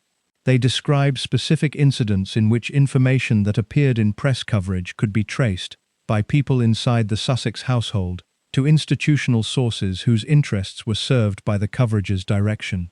The tracing is not always made explicit in the book, because the same sourcing conventions that governed the coverage being described also govern the journalism describing it. Finding Freedom uses the same anonymous sourcing vocabulary as the coverage it is examining. The result is a body of evidence about the briefing pattern that is specific enough to establish the pattern's existence and direction, but that does not always produce the named attribution that would make the evidence fully verifiable. The fuller attribution came from subsequent sources. Valentine Lowe's Courtiers, published in 2022, drew on the royal editor's relationships with palace staff across multiple households and provided accounts of the institutional dynamics that, while frequently more sympathetic to the palace's position than Finding Freedom, confirmed the basic structural description of a palace environment in which the Sussex household was experiencing institutional resistance that had specific communications consequences. Robert Lacey's Battle of Brothers, published in 2021, drew on his extensive relationships with palace insiders across decades to provide a historical account of the William and Harry relationship that contextualized the household tensions within the longer history of their different institutional positions. Lacey's account confirmed, from his own sourcing, the specific nature of the briefing dynamics and their connection to the different institutional standings of the two households. Harry's memoir, the most primary of the primary sources, provided specific named accounts of conversations with palace officials and family members in which the briefing operations were addressed directly. The memoir's accounts of these conversations have been disputed by palace sources, in the vocabulary of dispute that palace sources use when they find memoir accounts inconvenient, which is the vocabulary of anonymously attributed contradiction rather than formal institutional response. The contradiction was, in most cases, not specific enough to engage with the specific details of Harry's accounts. It was general enough to communicate institutional displeasure without providing an alternative account that could be examined. The specific conversation Harry describes between himself and his father's communications staff in the period after the wedding is one of the more revealing accounts in the memoir, because it places the briefing question in the specific context of a conversation that Harry understood as addressing it. He describes raising with palace officials his concern that stories appearing in the press about Meghan's conduct were coming from institutional sources, and receiving in response an account of how the palace's communications operations worked that he found unsatisfactory. The response he describes is the institutional response to principals who raise concerns about briefing operations, which is the description of those operations as serving the overall institutional interest rather than any particular household's interest, and the implication that the principal's concerns reflect a misunderstanding of how institutional communications work. The implication that Harry's concerns reflected a misunderstanding is interesting in context, because Harry's understanding of how institutional communications work was, by the time of these conversations, more detailed than the officials making the implication would have found convenient to acknowledge. He had been developing that understanding across 2 decades of direct experience with the briefing apparatus and its operations.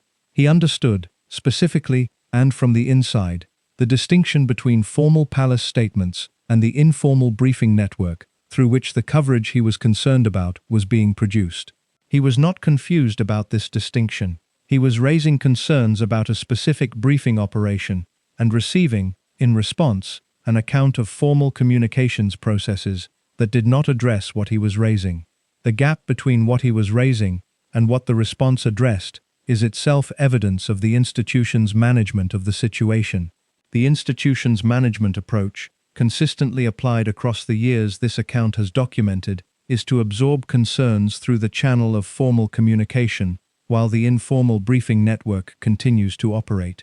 The formal channel's response does not need to address the informal channel's operations, because the formal channel's role is to manage the principal's experience of the institution's response, not to examine or reform the informal operations the principal is concerned about. Harry understood this by the time of these conversations. His understanding is legible in the memoir's account of the conversations, in the specific quality of the frustration he describes, the frustration of someone who knows what is being done and is watching the institution's response manage around the knowing rather than engage with it.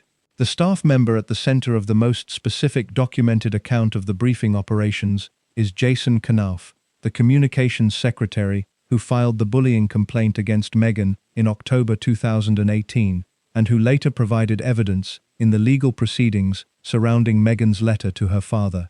Knauf's position in the institutional story is specific and complicated, because he was the communications secretary to both households during the period of the shared Kensington Palace operation, which means his institutional relationships and institutional allegiances were with both households simultaneously, and then, after the separation, required a choice that the subsequent institutional record suggests he made in a specific direction. Knauf's provision of evidence in the legal proceedings about Meghan's letter was disputed by Meghan and Harry as a breach of the confidentiality that a communications secretary owes to the principals they serve. The palace's management of Knauf's institutional position during the period of his evidence provision, and the relationship between that position and the evidence he provided, is a specific dimension of the briefing story that the legal proceedings placed in the public record in ways that the informal briefing operations never are. The legal proceedings about the letter produced a documented record of how the palace's internal communications about Meghan were managed, and what the management decisions reflected about the institutional assessment of the Sussex household's position. The findings in those proceedings, specifically the finding that the publication of Meghan's letter had breached her privacy, established a legal record that placed the coverage of the letter in the context of the institutional communications environment from which that coverage had emerged. The coverage of the letter had drawn on information about the letter's content and context that its sourcing implied came from people with institutional access to Meghan's private correspondence and to the family dynamics surrounding it. The legal proceedings examined the sourcing in the specific terms of what evidence was available about where the information had come from and how it had reached the press.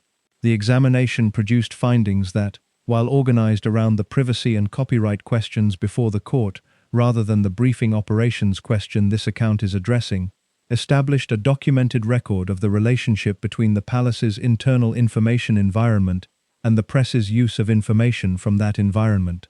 The question of who was feeding the briefing machine cannot be answered from the public record with the specificity that named attribution would provide. The anonymous sourcing conventions that govern the briefing operations also govern the accounts of those operations in the journalism and the books that have described them. What can be established from the public record is the pattern of what the machine was producing, the institutional interests that pattern served, and the structural account of how those interests were connected to the communications operations of the people inside the institution during the relevant period. The pattern served the institutional interest in a particular narrative about the feud. The narrative positioned Meghan as the source of institutional difficulty, described her conduct in the working environment in terms that supported the insufficiency assessment the institution had formed in its initial evaluation, and contrasted that conduct with Catherine's institutional compliance in ways that reinforced the coverage framework the briefing network had been producing since the wedding. The institutional interests the pattern served were the interests of maintaining the hierarchy of the succession. The heir and his wife were the primary senior working royals. Their institutional position required that the coverage of the institution reflected their primacy and supported their public role. The spare and his wife were the secondary senior working royals. Their institutional position was secondary, and the coverage of the institution was organized, through the briefing network's operations, to reflect that secondary position. When the secondary working royals' conduct was described in the briefing network's outputs as difficult and demanding and insufficiently compliant with institutional requirements, the description served the institutional interest in the hierarchy that the succession required. It positioned the people in the primary positions as the institutional standard, and the people in the secondary positions as deviating from that standard. The deviation narrative required a deviation narrative's protagonist, and the protagonist was Meghan, because Meghan's specific combination of characteristics, her existing public identity, her independence of voice, her non-compliance with the institutional management apparatus, made her the most available protagonist for the deviation narrative the institution needed. Catherine was not, in this account, simply the passive beneficiary of a briefing operation conducted in her interests. She was a person inside the institution who had made specific choices about her relationship with the institution's management apparatus, and whose institutional position gave her specific structural advantages that the briefing network reflected. The choices she had made, across a decade of preparation and then across the years of her marriage to William, had produced an alignment between her institutional interests and the institution's interests that the briefing network served by producing coverage consistent with that alignment. Whether Catherine directed specific briefing operations against Meghan is not established by the public record. Harry's memoir implies it, in the vocabulary of specific conversations and specific concerns raised with palace officials. The palace's management response to the memoir's implications has been the management response it gives to all such implications, which is to not formally respond to them in ways that would require engaging with the specific evidence. What can be established is that the briefing network produced coverage that served Catherine's institutional interests and damaged Meghan's, and that the network's operation during the relevant period was conducted by people whose institutional relationships and institutional allegiances were, in the specific structure of the palace's communications apparatus, more closely connected to the Cambridge household's institutional position than to the Sussex households. The connection is not a conspiracy, it is a description of how the institution's communications ecology was structured, and of how that structure produced coverage that reflected the institutional hierarchy the structure was built to serve. The specific coverage events of the 20 months between the wedding and the departure announcement form a documented body of evidence for the pattern this account is describing. Each individual story, taken in isolation, can be attributed to the routine operations of the Royal Press Corps, covering events in the lives of senior working royals. Taken together, across 20 months, the body of stories constitutes a pattern that is inconsistent with routine coverage and consistent with a managed briefing operation organized around specific institutional interests. The stories about Meghan making staff cry appeared in multiple outlets in the weeks after the wedding, drawing on sourcing described in the institutional proximity vocabulary. The stories about Meghan's early morning emails appeared across multiple outlets in the autumn of 2018, similarly sourced. The stories about Meghan's relationship with senior palace staff, described in terms that emphasized her non-compliance with institutional working practices, appeared consistently across the period. The stories about tension between the two households, described in terms that consistently positioned the Sussex household as the source of the tension, appeared across the same period. The Cambridge household's coverage across the same period was organized around different themes. Catherine's public engagements were covered in terms that emphasized her institutional competence and her successful adaptation to the demands of the royal role. Her charitable work was covered in terms that reflected the institutional support that work received. The couple's family life was covered in the managed register that the palace's communications apparatus produces for content it has shaped and approved. The coverage was consistently positive in the specific way that briefed royal coverage is positive, not in the unmanaged way that genuinely positive public reception produces, but in the specific register of coverage that reflects institutional endorsement. The contrast between the two bodies of coverage, examined across the same 20-month period, is the most direct evidence available for the pattern this account describes. The contrast is not the contrast of two people's conduct producing different coverage because their conduct was different. It is the contrast of two communications operations with different institutional standings producing different coverage because their institutional standings were different, and the briefing network translating those different standings into coverage that reflected the institution's assessment of each household. Royal correspondents who were receiving briefings from both households' communications operations during this period have spoken, in the reporting that emerged after the Sussex departure, about the specific dynamics of the briefing environment. The accounts are consistent in describing a briefing environment in which the Sussex household's communications operation was providing information that reflected the household's perspective on events, and the Cambridge household's operation was providing information that reflected the Cambridge perspective, and in which the established relationships between the Cambridge operation and the senior royal correspondents gave the Cambridge operations briefings a structural advantage in terms of how they were received and processed by the press ecosystem.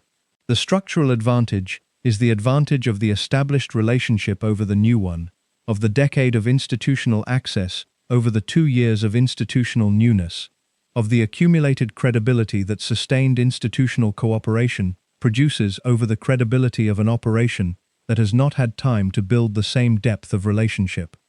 It is not a moral advantage. It is an institutional advantage that the Cambridge communications operation had developed through exactly the same process that Catherine had developed her own institutional position, through sustained engagement over a long period that had produced relationships the institution rewarded by treating the output of those relationships as the authoritative version of events. Meghan's communications operation was attempting to produce a competing version of events from a position of institutional disadvantage that the structural account makes clear was not primarily the product of the operation's own inadequacy, but of the institutional conditions in which it was operating. A communications operation that has been in place for 2 years, operating within a palace apparatus that has not provided it with the institutional support commensurate with its household status, competing against an operation that has been in place for 7 years with the full institutional support of the heir's communications resources, is not competing on level ground. The unlevel ground produced unlevel coverage. The unlevel coverage produced the public narrative of the feud. The public narrative of the feud attributed the unleveling to the personal characteristics of the women at the center of it, rather than to the institutional structure that had produced the unleveling. The attribution is the thing that the briefing machine was ultimately designed to produce, not coverage of specific incidents, not the individual stories about crying or emails or staff difficulties. The specific stories were the means, the attribution was the end.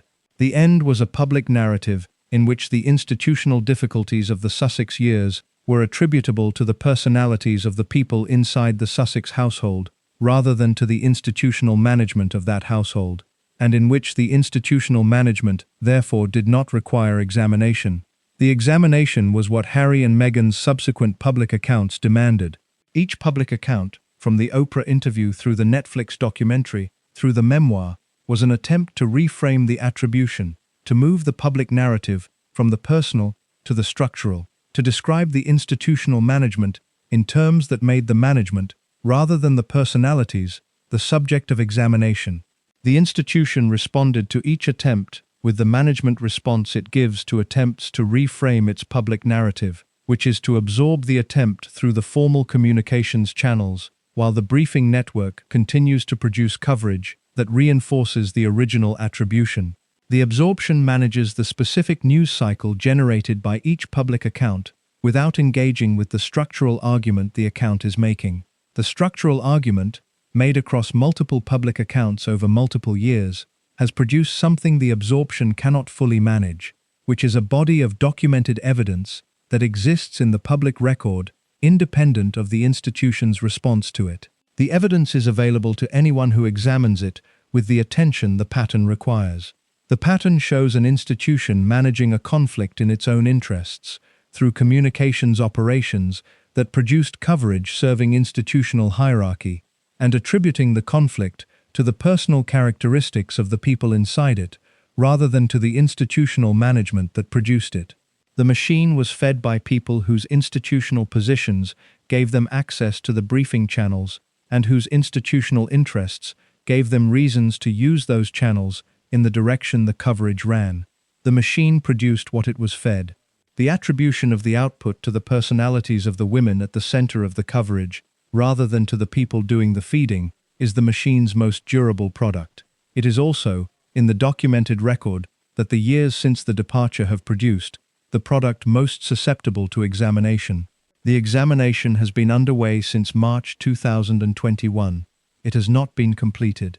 The institution has managed each stage of it with the efficiency it brings to management challenges of this scale. The management has been effective in limiting the examination's reach within the domestic British press ecosystem, where the access relationships that the briefing network depends on remain in place, and where the institutional interests in the established attribution remain strong. It has been less effective outside that ecosystem, in the international press environment that the Oprah interview and the Netflix documentary and the memoir reached, where the access relationships do not govern coverage in the same way, and where the structural account of the feud has received more serious examination than the domestic coverage has produced. The international audience for the Sussex story has been, from the institution's perspective, one of the management challenges of the departure that the domestic briefing network cannot address. The domestic briefing network operates through domestic access relationships. The international audience is not inside those relationships. It encounters the story through the primary sources that Harry and Meghan have made available, through the interview and the documentary and the memoir, without the mediating layer of institutionally managed interpretation that the domestic press provides. The mediating layer is what the briefing machine produces. Without it, the primary sources speak for themselves in the terms their subjects intended. The institution cannot manage that speech through the channels it has developed to manage domestic coverage. What the international audience has received, through the primary sources, is the structural account. The account of two households in an asymmetric institutional relationship, managed by an apparatus that served the hierarchy of the succession rather than the interests of the people inside the secondary household, and that attributed the consequences of that management to the personalities of the people it was managing. The audience that received this account was large. The Oprah interview was watched by over 17 million people in the United States alone on the night of its broadcast, with international audiences adding considerably to that figure. The Netflix documentary was among the most watched titles on the platform globally in the weeks of its release. The memoir sold over 1,400,000 copies in the United States and United Kingdom on its first day of publication. The scale of the audience for the structural account is itself a communications event that the briefing machine has not found an adequate response to, because the briefing machine is not designed to reach the international audiences that the Sussex public accounts have reached. It is designed to manage the domestic press ecosystem through the access relationships that the domestic ecosystem depends on. The international audience does not depend on those relationships. The management challenge this creates for the institution is specific and ongoing.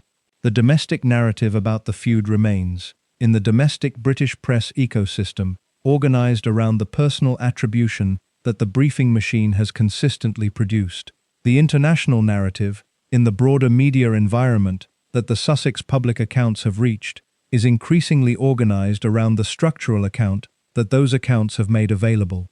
The two narratives exist simultaneously in different media ecosystems, serving different institutional interests and reaching different audiences with different frameworks for understanding what happened during the Sussex years.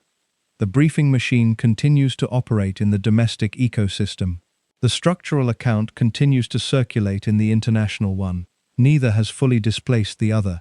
The documented record that will eventually determine which account is more consistent with what actually happened continues to accumulate. The accumulation has been adding, since March 2021, material that the briefing machine did not produce and cannot fully manage. The material is in the public record. The record is being read. The institution fed the machine for 20 months and produced a coverage pattern that served its interests in the short term. What it produced in the longer term was a body of documented evidence assembled by the people the machine was operated against, that now sits beside the machine's output in the permanent record of what happened during those years. The permanent record does not sort itself into preferred narratives. It contains what it contains. The briefing machine's output is in it. The structural account of who fed the machine and why is in it. The primary sources from the people the machine was operated against are in it.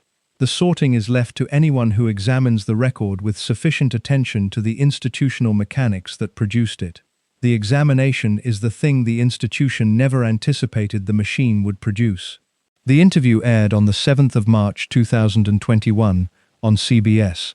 At 9 o'clock in the evening, on the American East Coast, which was 2 o'clock in the morning in London, the palace's communications staff did not need to stay up to watch it. They had been preparing for its airing for weeks, since the announcement of the interview in February had given the institution sufficient notice that something significant was coming and insufficient information about its specific content to prepare a response organized around what it would actually contain. The preparation the palace could do in the absence of specific content knowledge was the preparation of institutional posture. The posture required decisions about register, about the level of formal response the institution would make to whatever the interview contained, about the channels through which the response would be communicated, and the timing of that communication relative to the interview's airing and its initial coverage cycle. These decisions were made in the weeks before the broadcast by the communications operations across the palace, drawing on the accumulated experience of managing difficult media events involving members of the royal family that the institution's communications apparatus had developed across decades. The experience was considerable. The institution had managed Diana's Panorama interview in 1995. It had managed Charles's Dimbleby interview in 1994. It had managed the phone hacking revelations and the Leveson inquiry and the legal proceedings that followed. It had managed the coverage of Andrew's BBC Newsnight interview in 2019, which was a management failure of such comprehensive proportions that it had required a complete restructuring of Andrew's public role and the termination of his working relationship with the institution in any formal sense. The Andrew interview management failure was the most instructive precedent available to the palace's communications staff as they prepared for the Sussex interview. The Andrew interview had failed because the institution had permitted a principal to engage with a difficult subject through an unmanaged media appearance without adequate preparation, and the appearance had produced coverage that the institution's subsequent management could not contain because the primary source material was too specific and too damaging for the management vocabulary to address. The palace understood, from the Andrew experience, that an unmanaged interview with a senior royal figure on sensitive institutional subjects was capable of producing primary source material that exceeded the institution's management capacity. The Sussex interview was going to be conducted by Oprah Winfrey, one of the most skilled interviewers in the history of American television, with two people who had been inside the institution for years and had specific knowledge of its operations and specific motivations for describing that knowledge publicly. The combination was more significant than the Andrew interview had been, and the Andrew interview had been significant enough to effectively end a prince's public life. The preparation the institution could make was the preparation of a response that would be ready when the interview aired, organized around whatever the interview contained, and designed to manage the coverage cycle that the interview would generate. The specific content of the response would depend on the specific content of the interview, which the institution did not know in advance. The institutional posture of the response was decided in advance, and the posture was the posture the institution adopts when it is managing a significant challenge it cannot prevent, measured, controlled, brief, and organized around the register of a family, dealing privately with matters that the family would prefer to address in private. The interview aired. The palace's communications staff in London watched it across the morning of the 8th of March, as the coverage of its content began arriving from the American press, and as the clips that were circulating on social media gave a preliminary indication of what it contained before the full broadcast had been transmitted. What it contained was more specific than the institution had anticipated, and more damaging in the particular way that specific primary source material is more damaging than managed general accounts. The specificity was the thing. Institutions can manage general accounts with the management vocabulary developed for managing general accounts. They cannot manage specific primary source testimony with the same vocabulary, because the vocabulary does not engage with the specificity, and the failure to engage with the specificity is itself legible as management rather than response. The first significant revelation in the broadcast sequence was the crying incident correction. Meghan's direct statement that it was she who had cried at the bridesmaid fitting rather than Catherine placed a specific and direct contradiction of the established press narrative into a primary source of global reach. The palace's management of the crying story across the preceding 3 years had been the management of a narrative that, because it was sourced to anonymous institutional briefers, could not be directly attributed, and therefore could not be directly contested. Meghan's public correction changed the situation by placing her own direct account in the public record in a form that could be attributed, quoted, and examined against the established narrative. The correction did not prove which version was accurate. It placed two directly contradictory accounts of the same event in the public record simultaneously, which is a different and more durable form of institutional damage than a single contested claim produces. The existence of two directly contradictory accounts is evidence of a communications environment in which one or both parties has been producing an inaccurate public account of events, and the question of which party's account is inaccurate is a question that damages the credibility of the institutional communications apparatus, regardless of the answer, because the apparatus had been producing one version with consistency and authority for 3 years. The second significant revelation was the account of the skin color conversation. Meghan described a conversation that had taken place, according to her account, before Archie's birth, in which a member of the royal family had expressed concern about what the child's skin color might be. She did not name the individual who had expressed the concern. Harry, asked about it later in the interview, confirmed that the conversation had taken place and that the individual involved was not the Queen or the Duke of Edinburgh, but declined to name them. The revelation produced the most significant coverage of any element of the interview, because it placed a specific allegation about racially motivated concern within the royal institution into the public record through primary source testimony from 2 members of the family. The institution's management of this revelation required a response that addressed the specific allegation rather than managing around it, because the allegation was specific enough that a response organized around the institution's standard vocabulary of private family matters could not contain it. The response that emerged, after what the coverage described as discussions at the highest level of the institution, was a statement from Buckingham Palace issued in the name of the Queen. The statement was 4 sentences long. It said that recollections may vary on the matters raised in the interview. It said that the issues raised would be addressed privately by the family. It acknowledged that Harry and Meghan's experiences in the years before their departure had been difficult. It said that Harry and Meghan would always be loved members of the family. The statement was studied in the hours and days following its release, with the specific attention that institutional communications receive when the statement is the primary available evidence of what the institution is thinking about a situation it has not previously addressed in public. The studying produced a consensus among the people doing it that the statement was organized around managing the news cycle of the interview rather than around engaging with the substance of the allegations the interview contained. The phrase "recollections may vary" was the most examined element of the statement, because it was the element most clearly organized around institutional management rather than direct engagement. The phrase did not say that the specific allegations in the interview were false. It did not provide an alternative account of the events the interview described. It placed the interview's content in a category of disputed recollection that the institution was not going to formally adjudicate, which managed the situation by declining to provide the confirmation or denial that direct engagement would have required. The management was effective in the specific sense that it gave the institution something to be quoted on without providing anything that could be examined against the interview's evidence. It was less effective in the broader sense that the phrase "recollections may vary" applied to an allegation about racial concern expressed regarding an unborn child, communicated something to the people who heard it that was different from what the institution intended to communicate.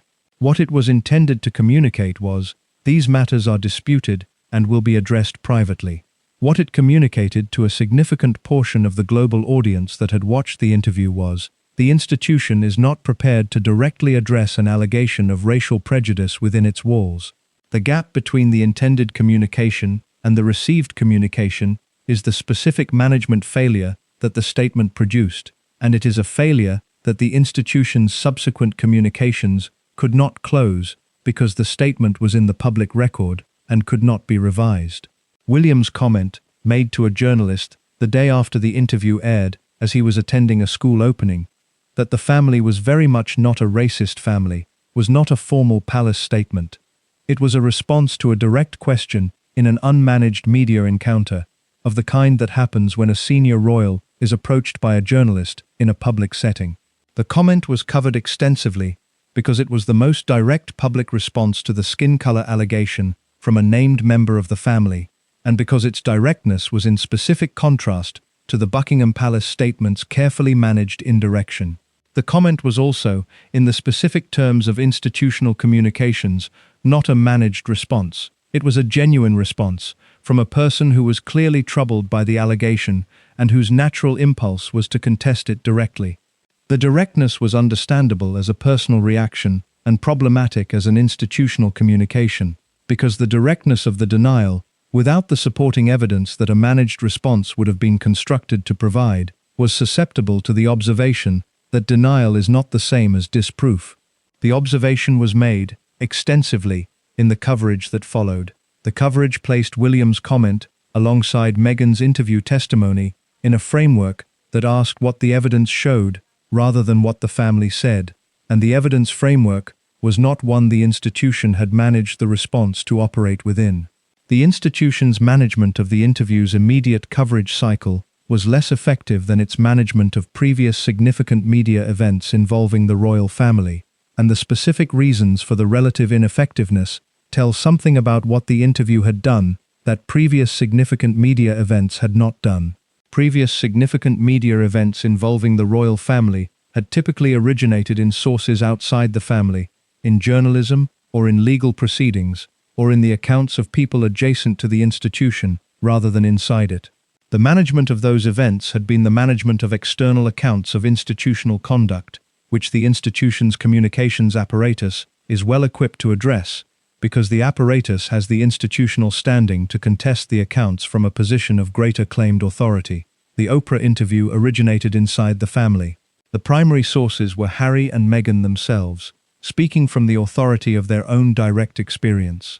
The institution could not manage their testimony the way it manages external accounts, because their testimony came from a position of institutional standing that the institution's management apparatus could not simply characterize as outside, or hostile, or insufficiently informed. They had been inside. They had direct knowledge. They were speaking from that knowledge in a form that could not be dismissed without dismissing the people themselves. The dismissal of the people was the management option the institution had available, and it was an option that the institution's communications operations pursued across the coverage cycle that followed the interview, through the briefing network's production of coverage that questioned Harry and Meghan's motivations, characterized their public accounts as commercially motivated, and suggested that their departure from the institution was not the principled decision they described, but a retreat from obligations they had found difficult. The pursuit of the dismissal option produced a specific coverage pattern in the domestic British press ecosystem in the weeks following the interview. The coverage was organized around the register of institutional disappointment, around the suggestion that a family that had treated Harry and Meghan with generosity and care had been repaid with a public account that was inaccurate, selfish, and damaging to an institution that the family was committed to protecting. The coverage served the institution's interest in the domestic narrative. It produced a significant volume of domestic British press output that contextualized the interview in terms unfavorable to Harry and Meghan, drawing on the briefing network's established relationships with the senior royal correspondents who produced the most institutionally authoritative domestic royal coverage. The coverage had less effect on the international narrative than the institution's domestic management operations typically have on domestic coverage, for the reason that the previous section of this account established. The international audience for the interview was not inside the access relationships of the domestic briefing network, and the primary source material of the interview was available to that audience directly and without the interpretive layer that the domestic briefing network provides. The international audience was, in terms of the specific balance of coverage, more exposed to the interview's content and less exposed to the institutional management of the interview's reception. The result was a significantly different distribution of public sympathy between the domestic British audience and the international audience, which was documented in the polling that various organizations conducted in the weeks following the interview. The domestic British polling showed a mixed response, with a significant portion of the sample finding the interview damaging to the royal family, and a significant portion finding it credible in its account of institutional conduct. The international polling, particularly the American polling, showed a substantially more sympathetic response to Harry and Meghan's account.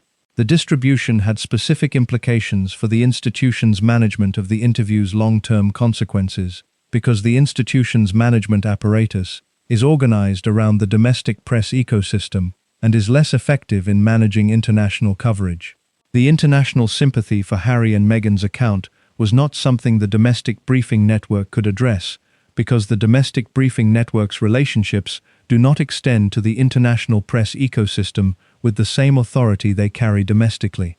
What the interview broke permanently was the institution's ability to maintain a single authoritative narrative about the Sussex years and the feud with Catherine. The single authoritative narrative had been the domestic British press narrative, organized through the briefing network, consistent across 20 months of managed coverage, and organized around the characterization of Meghan's conduct as the source of institutional difficulty and Catherine's conduct as the institutional standard.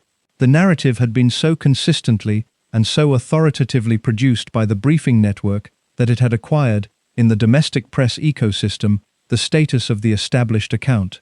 The interview placed a competing account into the international public record with sufficient reach and sufficient primary source authority to prevent the established account from remaining the only account in the territory where the institution exercises effective coverage control.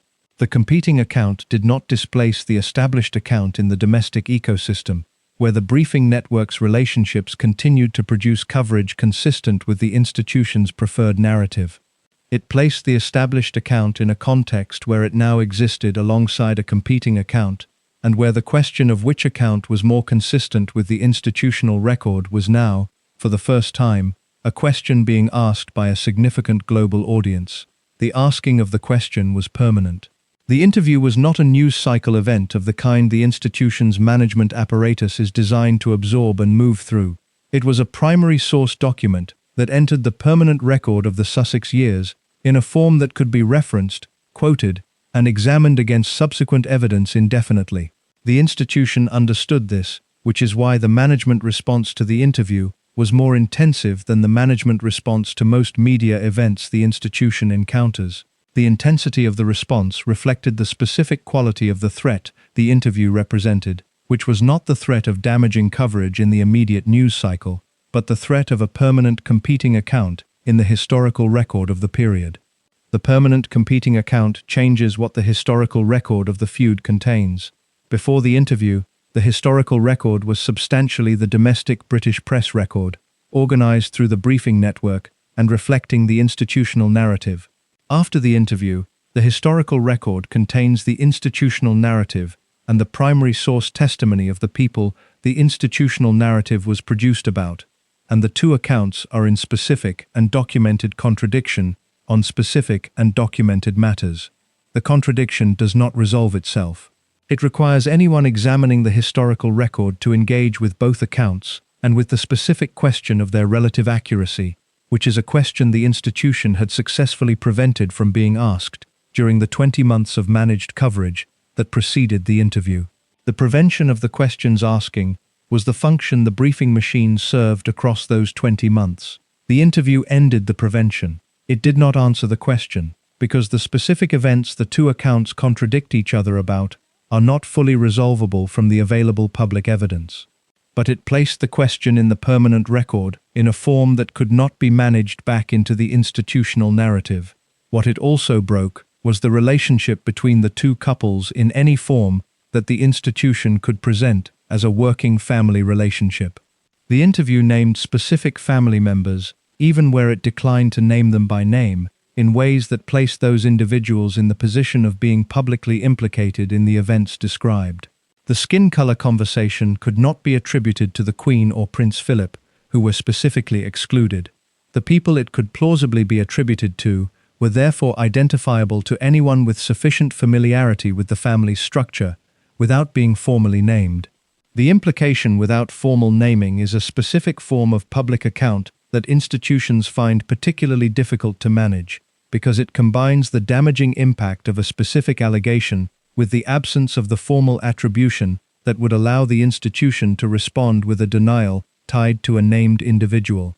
The institution cannot issue a denial on behalf of an unnamed person, because the denial implies identifying the person, and identifying the person is what the institution does not want to do.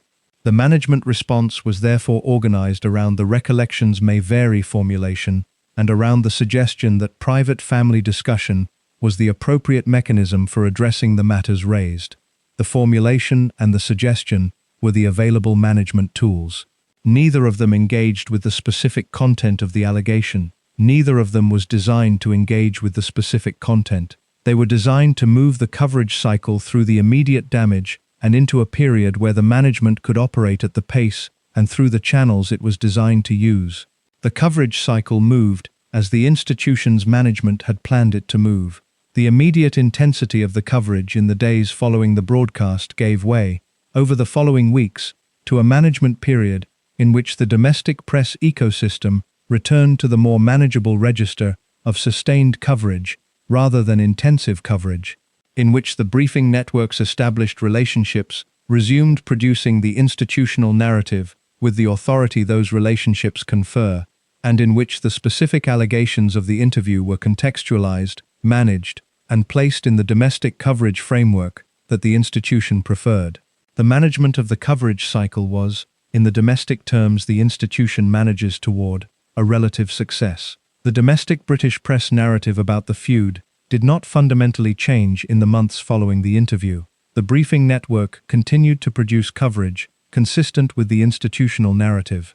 The dismissal framing the institution had deployed in the immediate aftermath of the interview remained present in the domestic coverage as a persistent counter-narrative to the interview's account.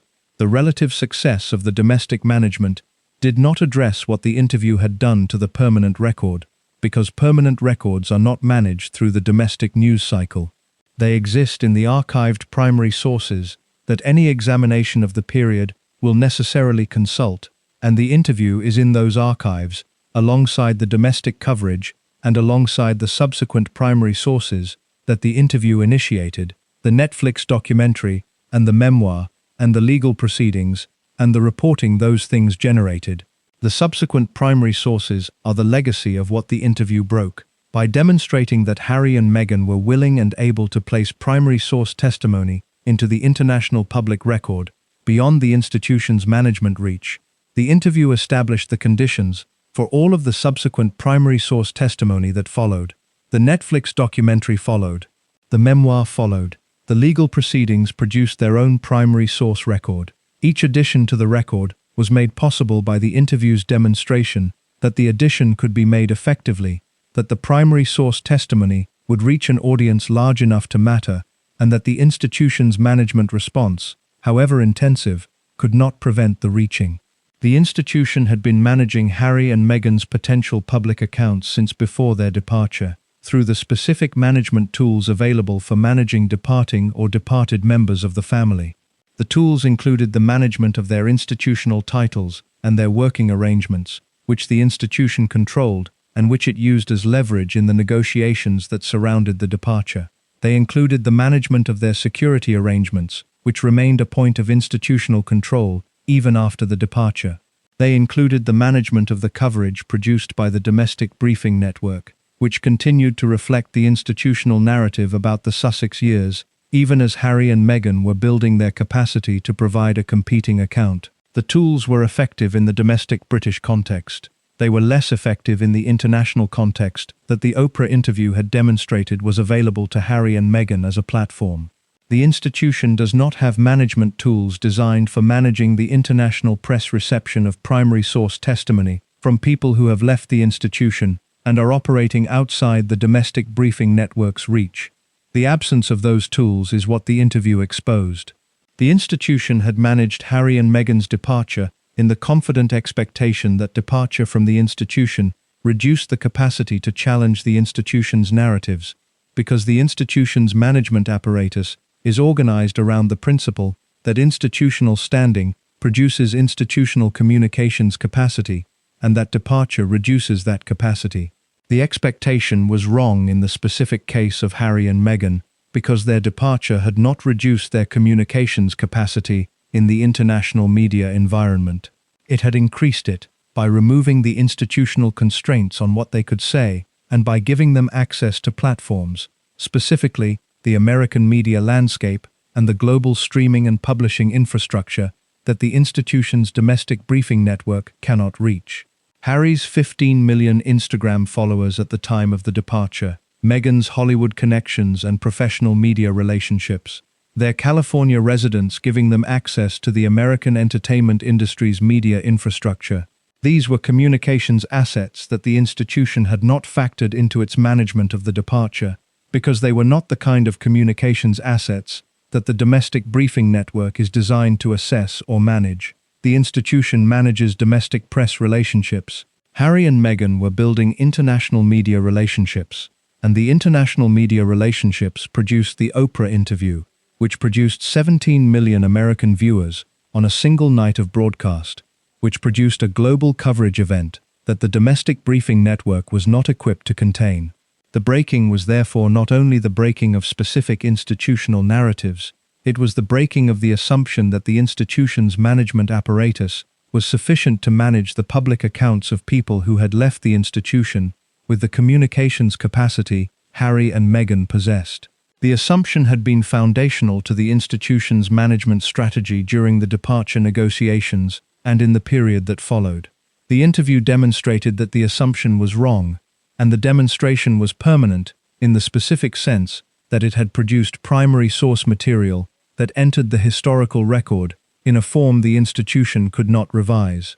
The relationship between Kate and Meghan after the interview was not a relationship that the institution could present publicly in the register it had used before the interview.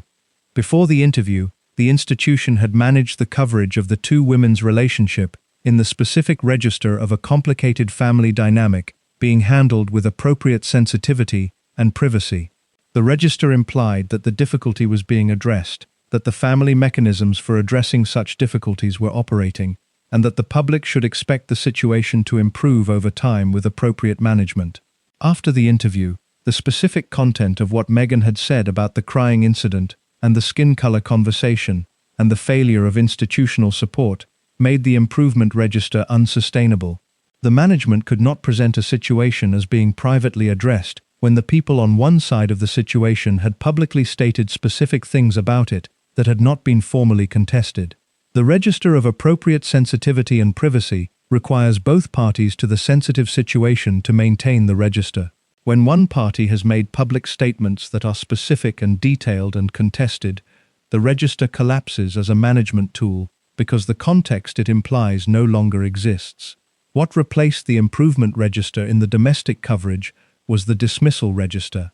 The institution's management of the post-interview coverage was organized around establishing and maintaining a domestic narrative in which the interview's account was positioned as inaccurate, motivated, and damaging to a family that had treated Harry and Meghan with generosity. The dismissal register required consistent production through the briefing network and was produced consistently through the briefing network across the months following the interview. The dismissal register was the management available. It was the management the institution deployed. It was effective in maintaining the domestic coverage in a form the institution could work with. It did not address the permanent record. It did not engage with the specific testimony of the interview. It did not provide the alternative account organized around named sources and documented evidence that the interview's specific testimony required to be contested rather than dismissed. The absence of that alternative account is itself evidence in the permanent record. An institution with a credible alternative account of the specific events described in the interview had every incentive to provide it. The institution did not provide it. The absence of the credible alternative account is legible to anyone examining the permanent record as the absence of evidence sufficient to contest the interview's specific testimony. The permanent record therefore contains, in the absence of the alternative account, alongside the presence of the interview's testimony, the most damaging form of institutional evidence available, the evidence of silence where a credible response should have been. The silence was managed. The management described it as appropriate restraint in the face of provocation, as the dignified response of an institution that does not conduct public disputes with members of its own family. The description served the domestic coverage. It did not change what the silence communicated to anyone examining the permanent record with attention to what is present and what is absent. Catherine's position in the post-interview period was a position that the institution's management apparatus worked carefully to maintain in the specific register that the departure and the interview had made more important to the institution than it had been before. The register was the register of the continuing working senior royal, the heir's wife performing her institutional duties with the composure and competence that the decade of preparation had developed, present and productive, and deliberately positioned in contrast to the disruption that the Sussex departure and the interview had generated. The positioning was managed through the briefing network in the specific way that the network positions institutional assets when those assets are being used to reinforce the institution's stability narrative. Coverage of Catherine's public engagements in the months following the interview reflected the register of the stable institution continuing to function effectively, with its primary working senior royals performing their duties in the face of the challenges that the Sussex departure had created. The contrast with the Sussex public accounts was not explicitly stated in the coverage. It was communicated through juxtaposition, through the specific timing and register of the coverage that placed Catherine's institutional composure alongside, implicitly, the disruption generated by the interview. The juxtaposition was a management choice. It served the institution's interest in a narrative that positioned the departing Sussexes as the source of disruption and the remaining family as the source of stability. The narrative served the institution's interests in the short term, which the domestic briefing network served efficiently. In the long term, the permanent record of the period contains both the narrative and the primary source testimony that the narrative was produced in response to, and the relationship between the two things is available to anyone examining the record. What the interview broke, taken in its fullest sense, was the institution's management of the distance between what was actually happening during the Sussex years and what the briefing machine had been producing as the account of what was happening. The machine had maintained that distance for 20 months with considerable institutional efficiency. The interview closed the distance in a single broadcast of 2 hours by placing primary source testimony into the permanent record in a form that the management apparatus was not equipped to address. The closing was permanent. The distance, once closed, could not be reopened by management. The briefing network could produce coverage. The coverage could maintain the domestic narrative. The domestic narrative could serve the institution's interests in the domestic context. It could not reach the permanent record. The permanent record was where the interview had done its work. The work was done on the 7th of March 2021, at 9 o'clock in the evening American East Coast time, and it has been sitting in the permanent record ever since. The institution has been managing around it ever since. The management continues. The record does not. Omid Scobie had been covering the royal family for long enough to understand the specific consequences of printing what the briefing network preferred to keep in the background. He had spent years developing reporting relationships with sources across multiple royal households, had co-authored Finding Freedom in 2020, with access to sources inside the Sussex orbit, and had continued covering the institution across the years between that book and his second substantial royal account. By the time Endgame was published in November 2023, Scobie had a body of reporting on the Sussex years that was more detailed and more specifically sourced than almost any other journalist working the same territory. Endgame arrived 3 years after Finding Freedom and 8 months after Harry's memoir, at a point in the public narrative of the Sussex years when the primary sources had already placed a substantial body of specific testimony into the permanent record, and the institution's management response had been operating against that body of testimony for the better part of 3 years. The book's publication was anticipated by the institution with the specific attention that a palace communications apparatus gives to a forthcoming publication it believes will contain material organized in the direction of its existing critics. The anticipation was not misplaced. Endgame was a more structurally analytical book than Finding Freedom had been, organized less around the narrative of a specific period of events and more around an examination of the institution itself, its management operations, its communications apparatus, its internal politics, and the specific ways in which those things had produced the conditions of the Sussex years. The book drew on Scobie's extended reporting relationships across the institution and on documentary evidence he had assembled across the years of his coverage. It also contained something that no previous account of the Sussex years had contained in a form accessible to the public. It contained the names. The names that appeared in the Dutch translation of Endgame, published simultaneously with the English edition by the Dutch publisher Ambo Anthos, were the names that had been absent from every previous public account of the skin color conversation that Meghan had described in the Oprah interview. The English edition of Endgame did not name the individuals who had expressed concern about Archie's potential skin color. The Dutch edition did. The Dutch text identified, in the specific passages describing the skin color conversation, 2 members of the royal family whose names had not appeared in any previous public account of the matter. The names were Catherine, Princess of Wales, and King Charles III. The Dutch edition was available for purchase in the Netherlands from the date of publication, which was the 14th of November, 2023.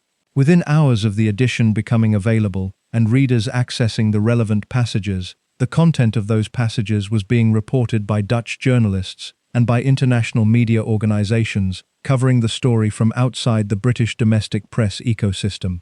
The content reached the British press within the same day, producing a coverage event of significant intensity in the specific circumstances of a royal story that had acquired the particular charge that the Oprah interview's skin color allegation had given it 3 years earlier. The Dutch publisher, Ambo Anthos, issued a statement within 24 hours of the reporting. The statement said that the Dutch edition contained a translation error, that the names appearing in the Dutch text were not present in the English original, and that the publisher was recalling the Dutch edition to correct the error. The recall was announced and implemented in the days that followed, with the Dutch edition withdrawn from sale and the publisher committing to a corrected edition. The statement's characterization of the inclusion as a translation error produced immediate and sustained examination from people with sufficient understanding of translation practice to assess whether translation error was a plausible explanation for the inclusion. Translation errors produce mistranslations of words and phrases, grammatical errors in the target language, and failures of idiomatic transfer between source and target texts. They do not typically produce the insertion of specific named individuals into passages that do not contain those individuals in the source text. The addition of names that are not present in the source text is not a translation error in any conventional sense of the term.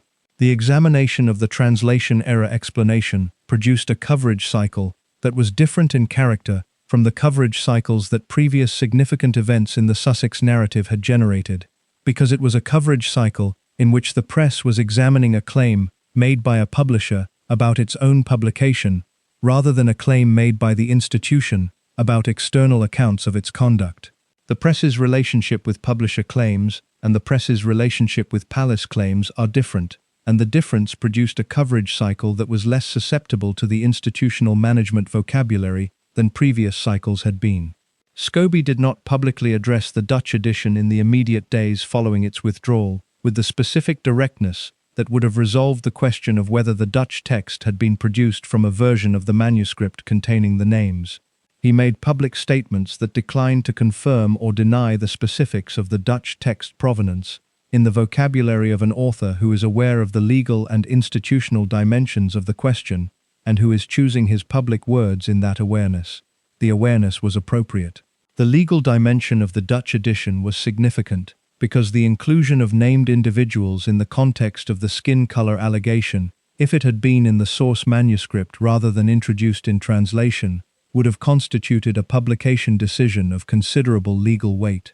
The potential liability and defamation for specific allegations about named individuals is substantially different from the potential liability for the same allegations about unnamed individuals, and the institutional response to named allegations is substantially more direct than its response to unnamed ones.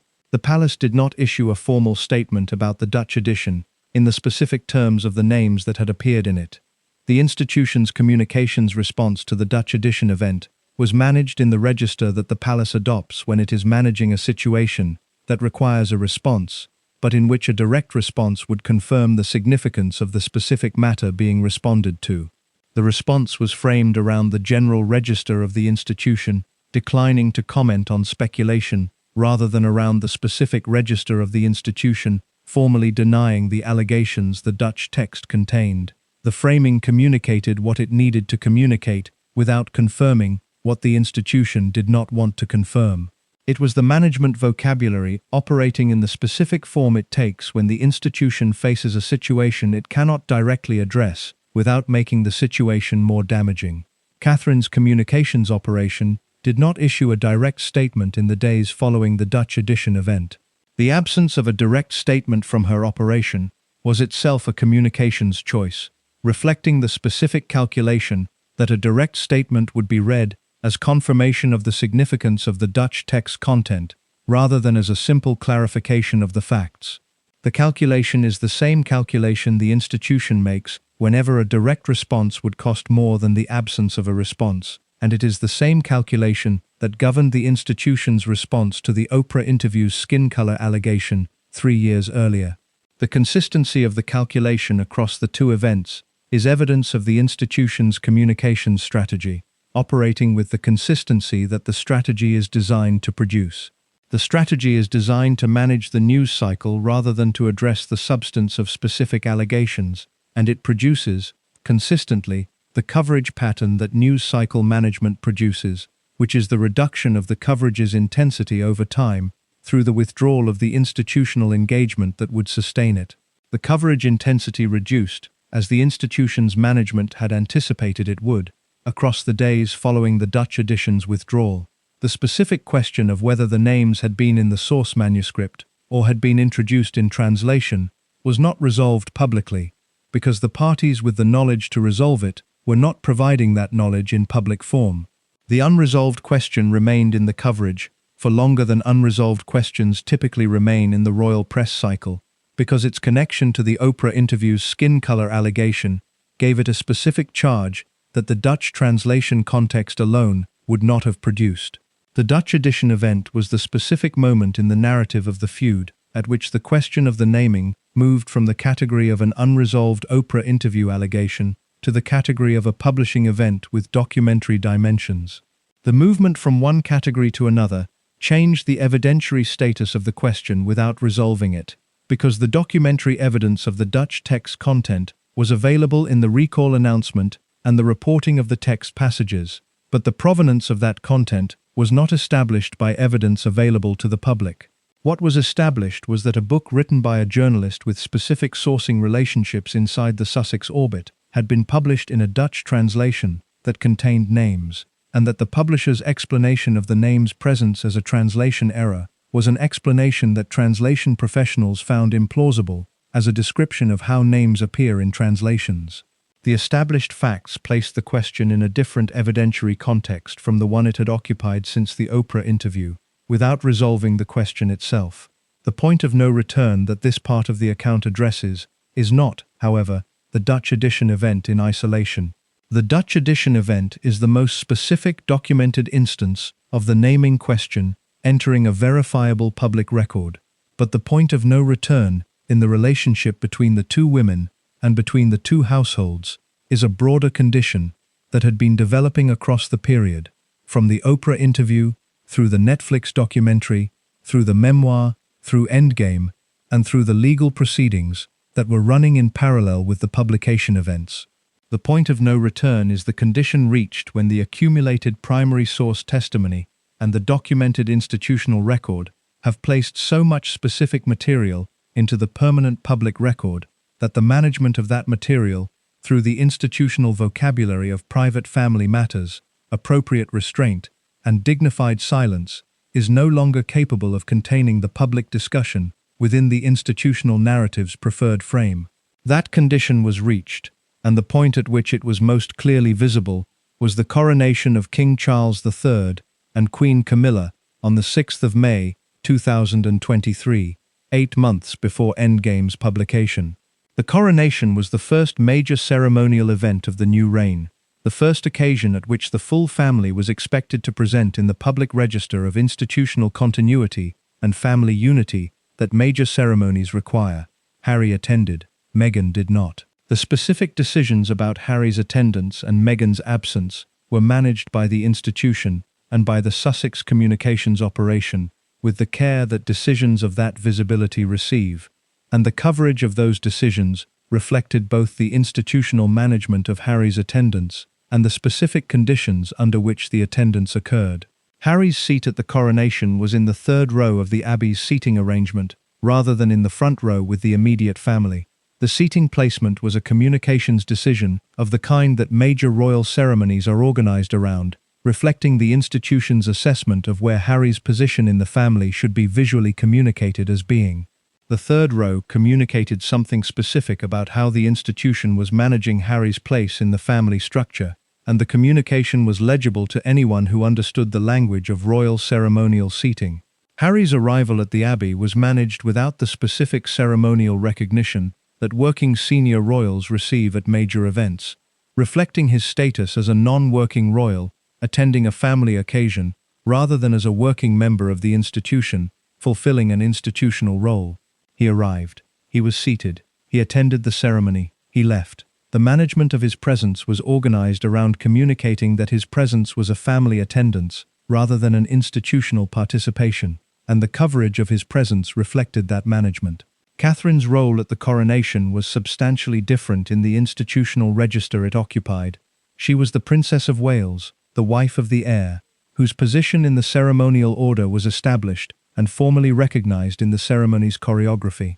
Her presence was institutional as well as familial. She wore the dress that the palace's communications apparatus had prepared the coverage to receive in a specific register, the register of a future queen performing the coronation role with the composure and preparation that her institutional position required.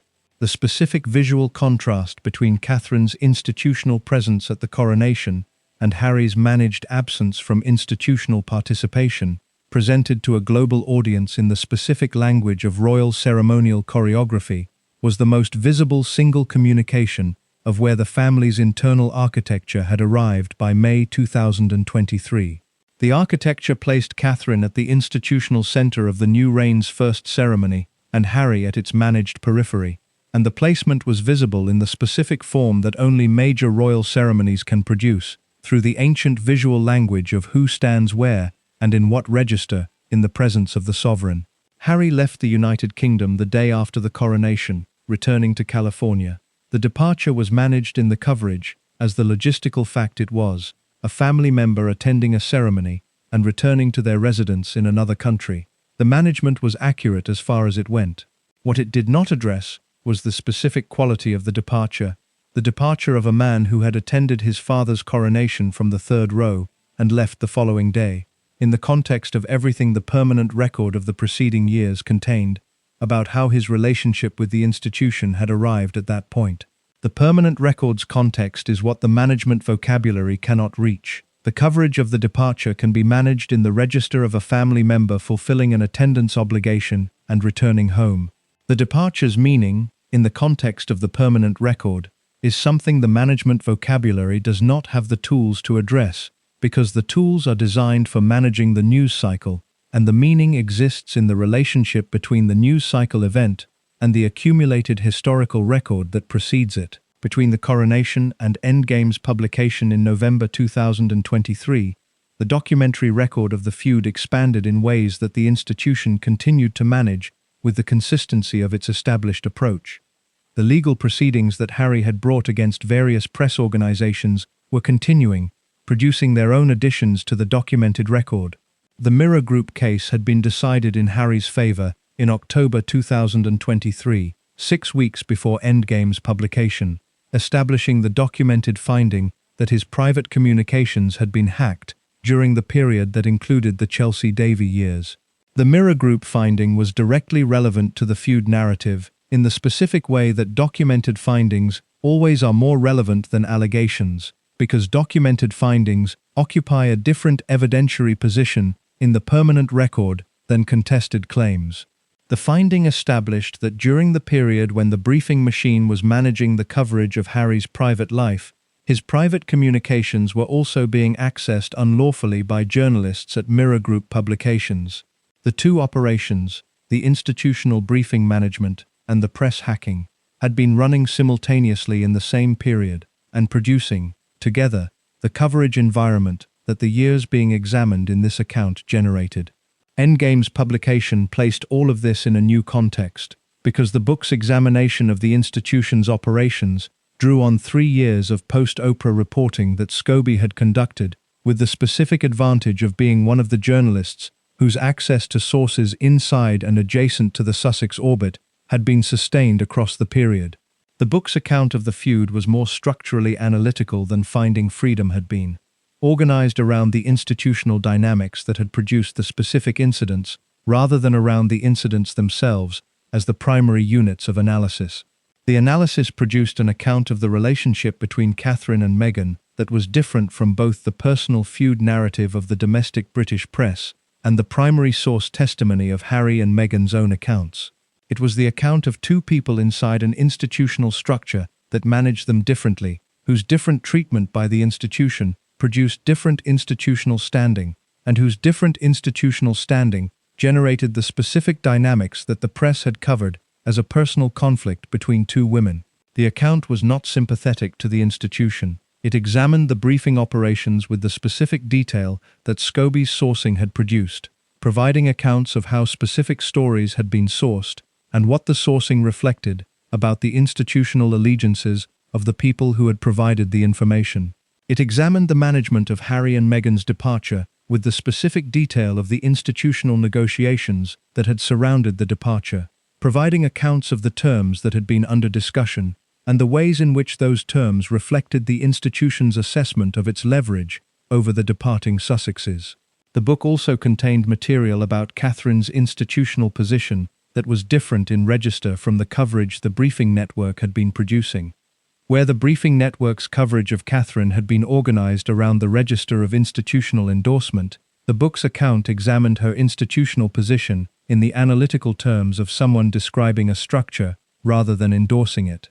The analysis was not hostile to Catherine as a person.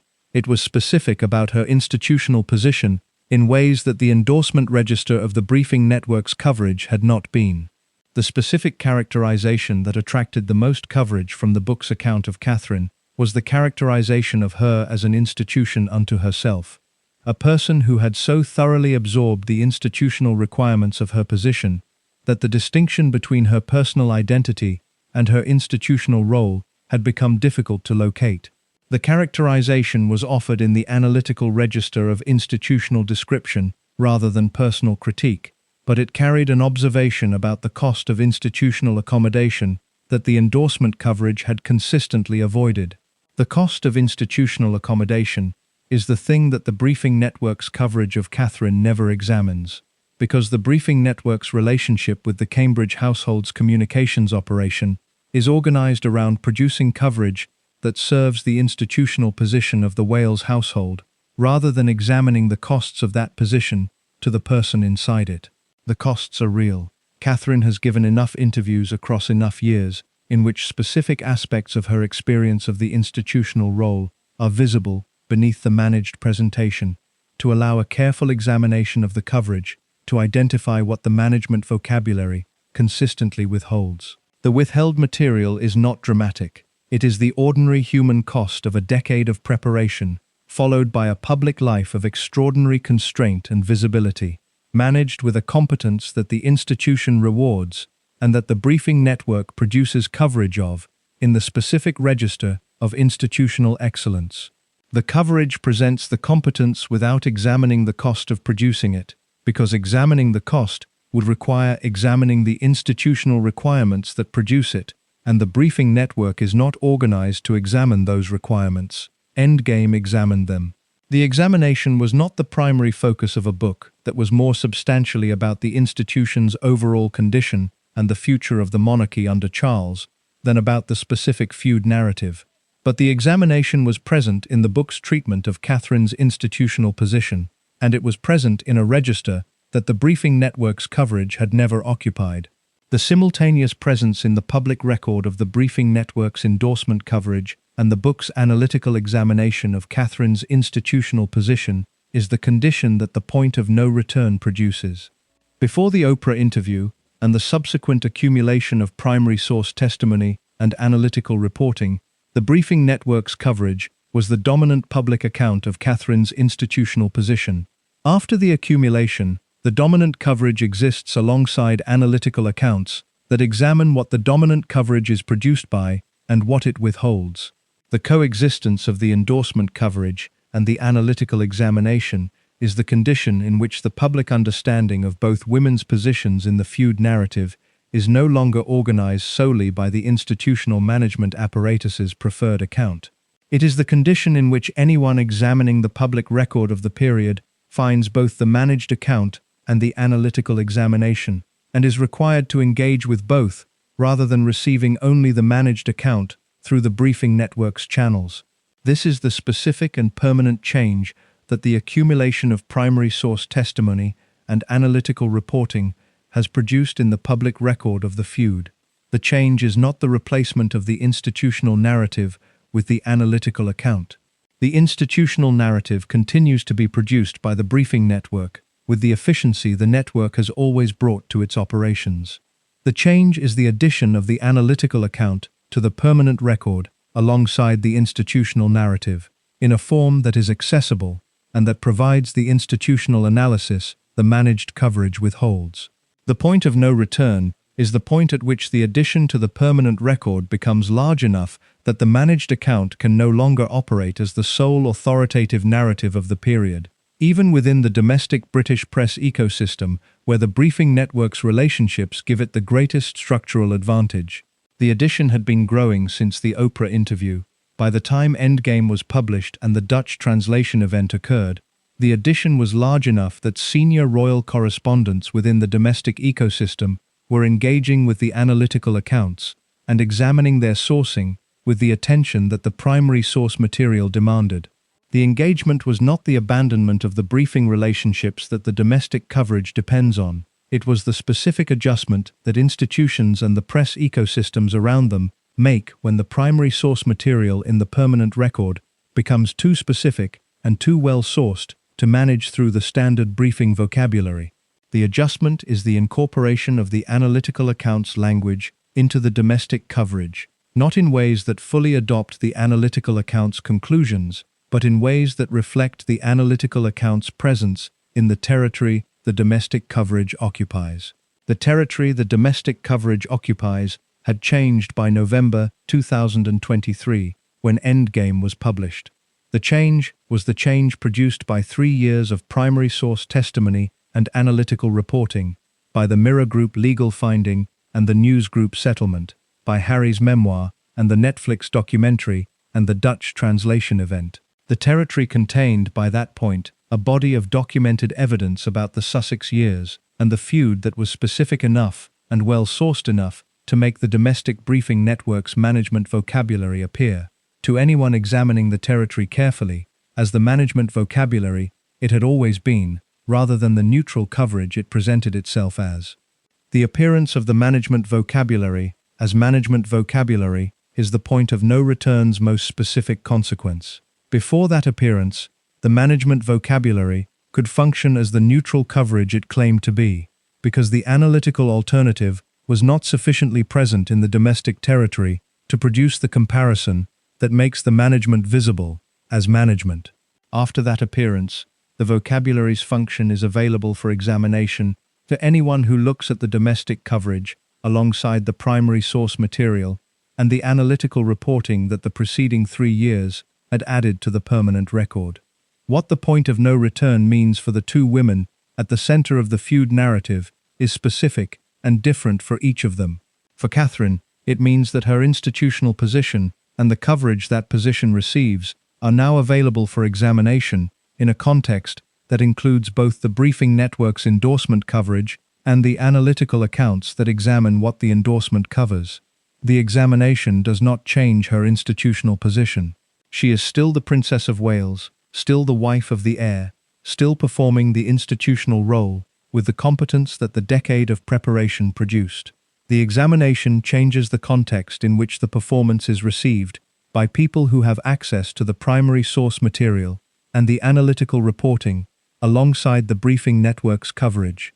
For Meghan, it means that the 20 months of managed coverage that positioned her conduct as the source of institutional difficulty is now available in the permanent record, alongside the primary source testimony that provides a competing account of those months, and alongside the analytical reporting that examines the institutional dynamics that produced both the managed coverage and the primary source testimony's competing account. The managed coverage has not been removed from the record. It is in the record as evidence of what the briefing machine produced. The competing account is in the record as evidence of what the briefing machine was producing it in response to. The Dutch translation event, in this context, was the most specific documented instance of the naming question's presence in the permanent record, a moment at which the specific individuals whose identities the institutional management vocabulary had successfully kept anonymous in the Oprah interview context appeared, briefly and in circumstances that were quickly managed back toward ambiguity, in a published text, in a form that was more specific than anything the public record had previously contained. The management back toward ambiguity was effective in removing the named text from sale and in establishing the translation error explanation as the official account of the Dutch edition's provenance. It was less effective in removing the naming event from the permanent record because the reporting of the Dutch edition's content had already placed the names in the international press record before the recall was implemented, and the reporting exists in the archived record of the publications that carried it. The archived record is where the point of no return produces its most permanent consequences. The point of no return is not a moment at which the institutional management loses its capacity to operate. The management continues. The briefing network continues. The domestic press ecosystem continues to receive and process the institutional narrative with the authority that its established relationships produce. These things do not stop at the point of no return. What stops is the management's capacity to prevent the institutional narrative from being examined alongside the material that the point of no return has placed in the permanent record beside it. The examination is now available.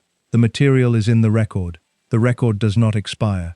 Catherine and Meghan are both, in the condition the point of no return has produced, people whose public positions and whose relationship to each other are documented in a permanent record that contains both the institutional management's account of them and the competing accounts that the primary source testimony and analytical reporting have placed alongside it. The accounts are in direct contradiction on specific matters. The contradictions will be examined by anyone who investigates the period with the attention that the period's specific events require. The institution that produced the Feud narrative, by managing both women in its own interests and attributing the consequences of that management to their personal incompatibility, has produced a documentary record of its own operations that is more specific than it intended and less manageable than it anticipated. The record is the point of no return's lasting product. It is in the public domain. It contains what it contains. The management apparatus that produced the conditions for the feud and then managed the feud's public narrative in its own interests is documented in that record, alongside the primary source testimony of the people the management was applied to. The documentation is permanent. The management continues around it. Both things are true simultaneously, which is the specific condition that the point of no return produces and that no management vocabulary can resolve. The oldest trick the institution knows is the simplest one. When two people inside it come into conflict, describe the conflict as being about the two people, not about the structure that placed them in opposition, not about the management apparatus that processed them differently and called the processing protection, not about the hierarchy that required one of them to be the standard and the other to be measured against it, about the two people, their personalities, their incompatibility, the specific human friction of two women who could not find a way to share a space. The trick works because it is partly true. There was human friction. There were specific incidents between specific people that had the texture of genuine personal difficulty rather than purely structural production. The crying incident involved two women in a room with a dress and a disagreement, and the room contained real human beings having a real human conflict, not institutional abstractions generating structural tension. The bullying complaint involved real staff members who described real experiences in real workplaces. The specific confrontations that Harry's memoir describes involved actual people saying actual things to each other in actual rooms. The trick does not work by inventing the personal dimension. It works by making the personal dimension the only dimension available in the public account. By ensuring that the coverage of the personal dimension is so sustained and so authoritatively produced through the briefing network that the structural dimension never achieves the same coverage mass, never acquires the same institutional authority, never reaches the same domestic audience with the same consistency and the same access relationship credibility that the personal attribution reaches through its established channels. The structural dimension is in the permanent record. It has been placed there across the years since the Oprah interview by people with the standing and the specific knowledge to place it there in terms that can be examined against the documented evidence. The examination has been underway since March 2021. It is not complete. It will not be complete until the institutional records that remain private are available for examination, which is a condition that the institution will manage against for as long as the management is possible. The management is the oldest activity the institution performs. It predates the briefing network. It predates the Royal Press Corps and the access relationships and the specific vocabulary of background conversations and sources familiar with the situation. It is the management of the distance between what happens inside the institution and what the public is permitted to understand about what happens inside the institution, performed across generations by people who believed the management was necessary and appropriate and who were not always wrong about that. Catherine is inside the management. She has been inside it since 2001, and she has made of her position inside it something that the institution values and that the briefing network reflects consistently in the coverage it produces about her. The management has given her things. It has also taken things, and the things it has taken are not described in the coverage that reflects the institution's assessment of her position. Meghan is outside the management. She left it in January 2020 from a residence in Canada and has been building the public account of what the management was from the outside ever since. The building has produced a body of primary source testimony that the permanent record contains alongside the institutional narrative, in the specific tension of two directly contradictory accounts that the record will hold indefinitely without resolving. The two women are both, in the condition the years since the departure have produced, people whose relationship with each other and with the institution is documented in a permanent record that neither of them fully controls and that the institution cannot fully manage. The record is the consequence of the institution's oldest trick, encountering something the trick was not designed to manage, which is the sustained, specific, internationally distributed primary source testimony of people who were inside the institution long enough to know what the trick was, and who found, eventually, a platform outside the institution's management reach from which to describe it. The describing is in the record.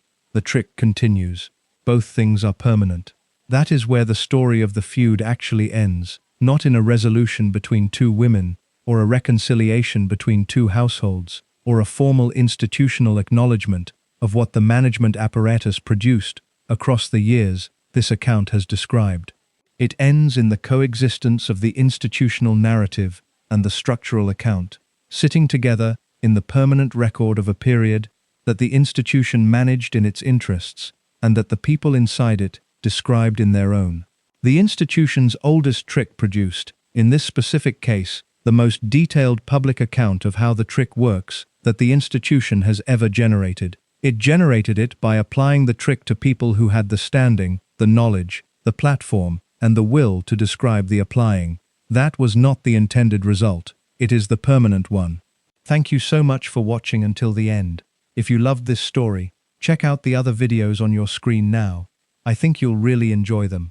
And don't forget to subscribe if you haven't already. See you in the next story.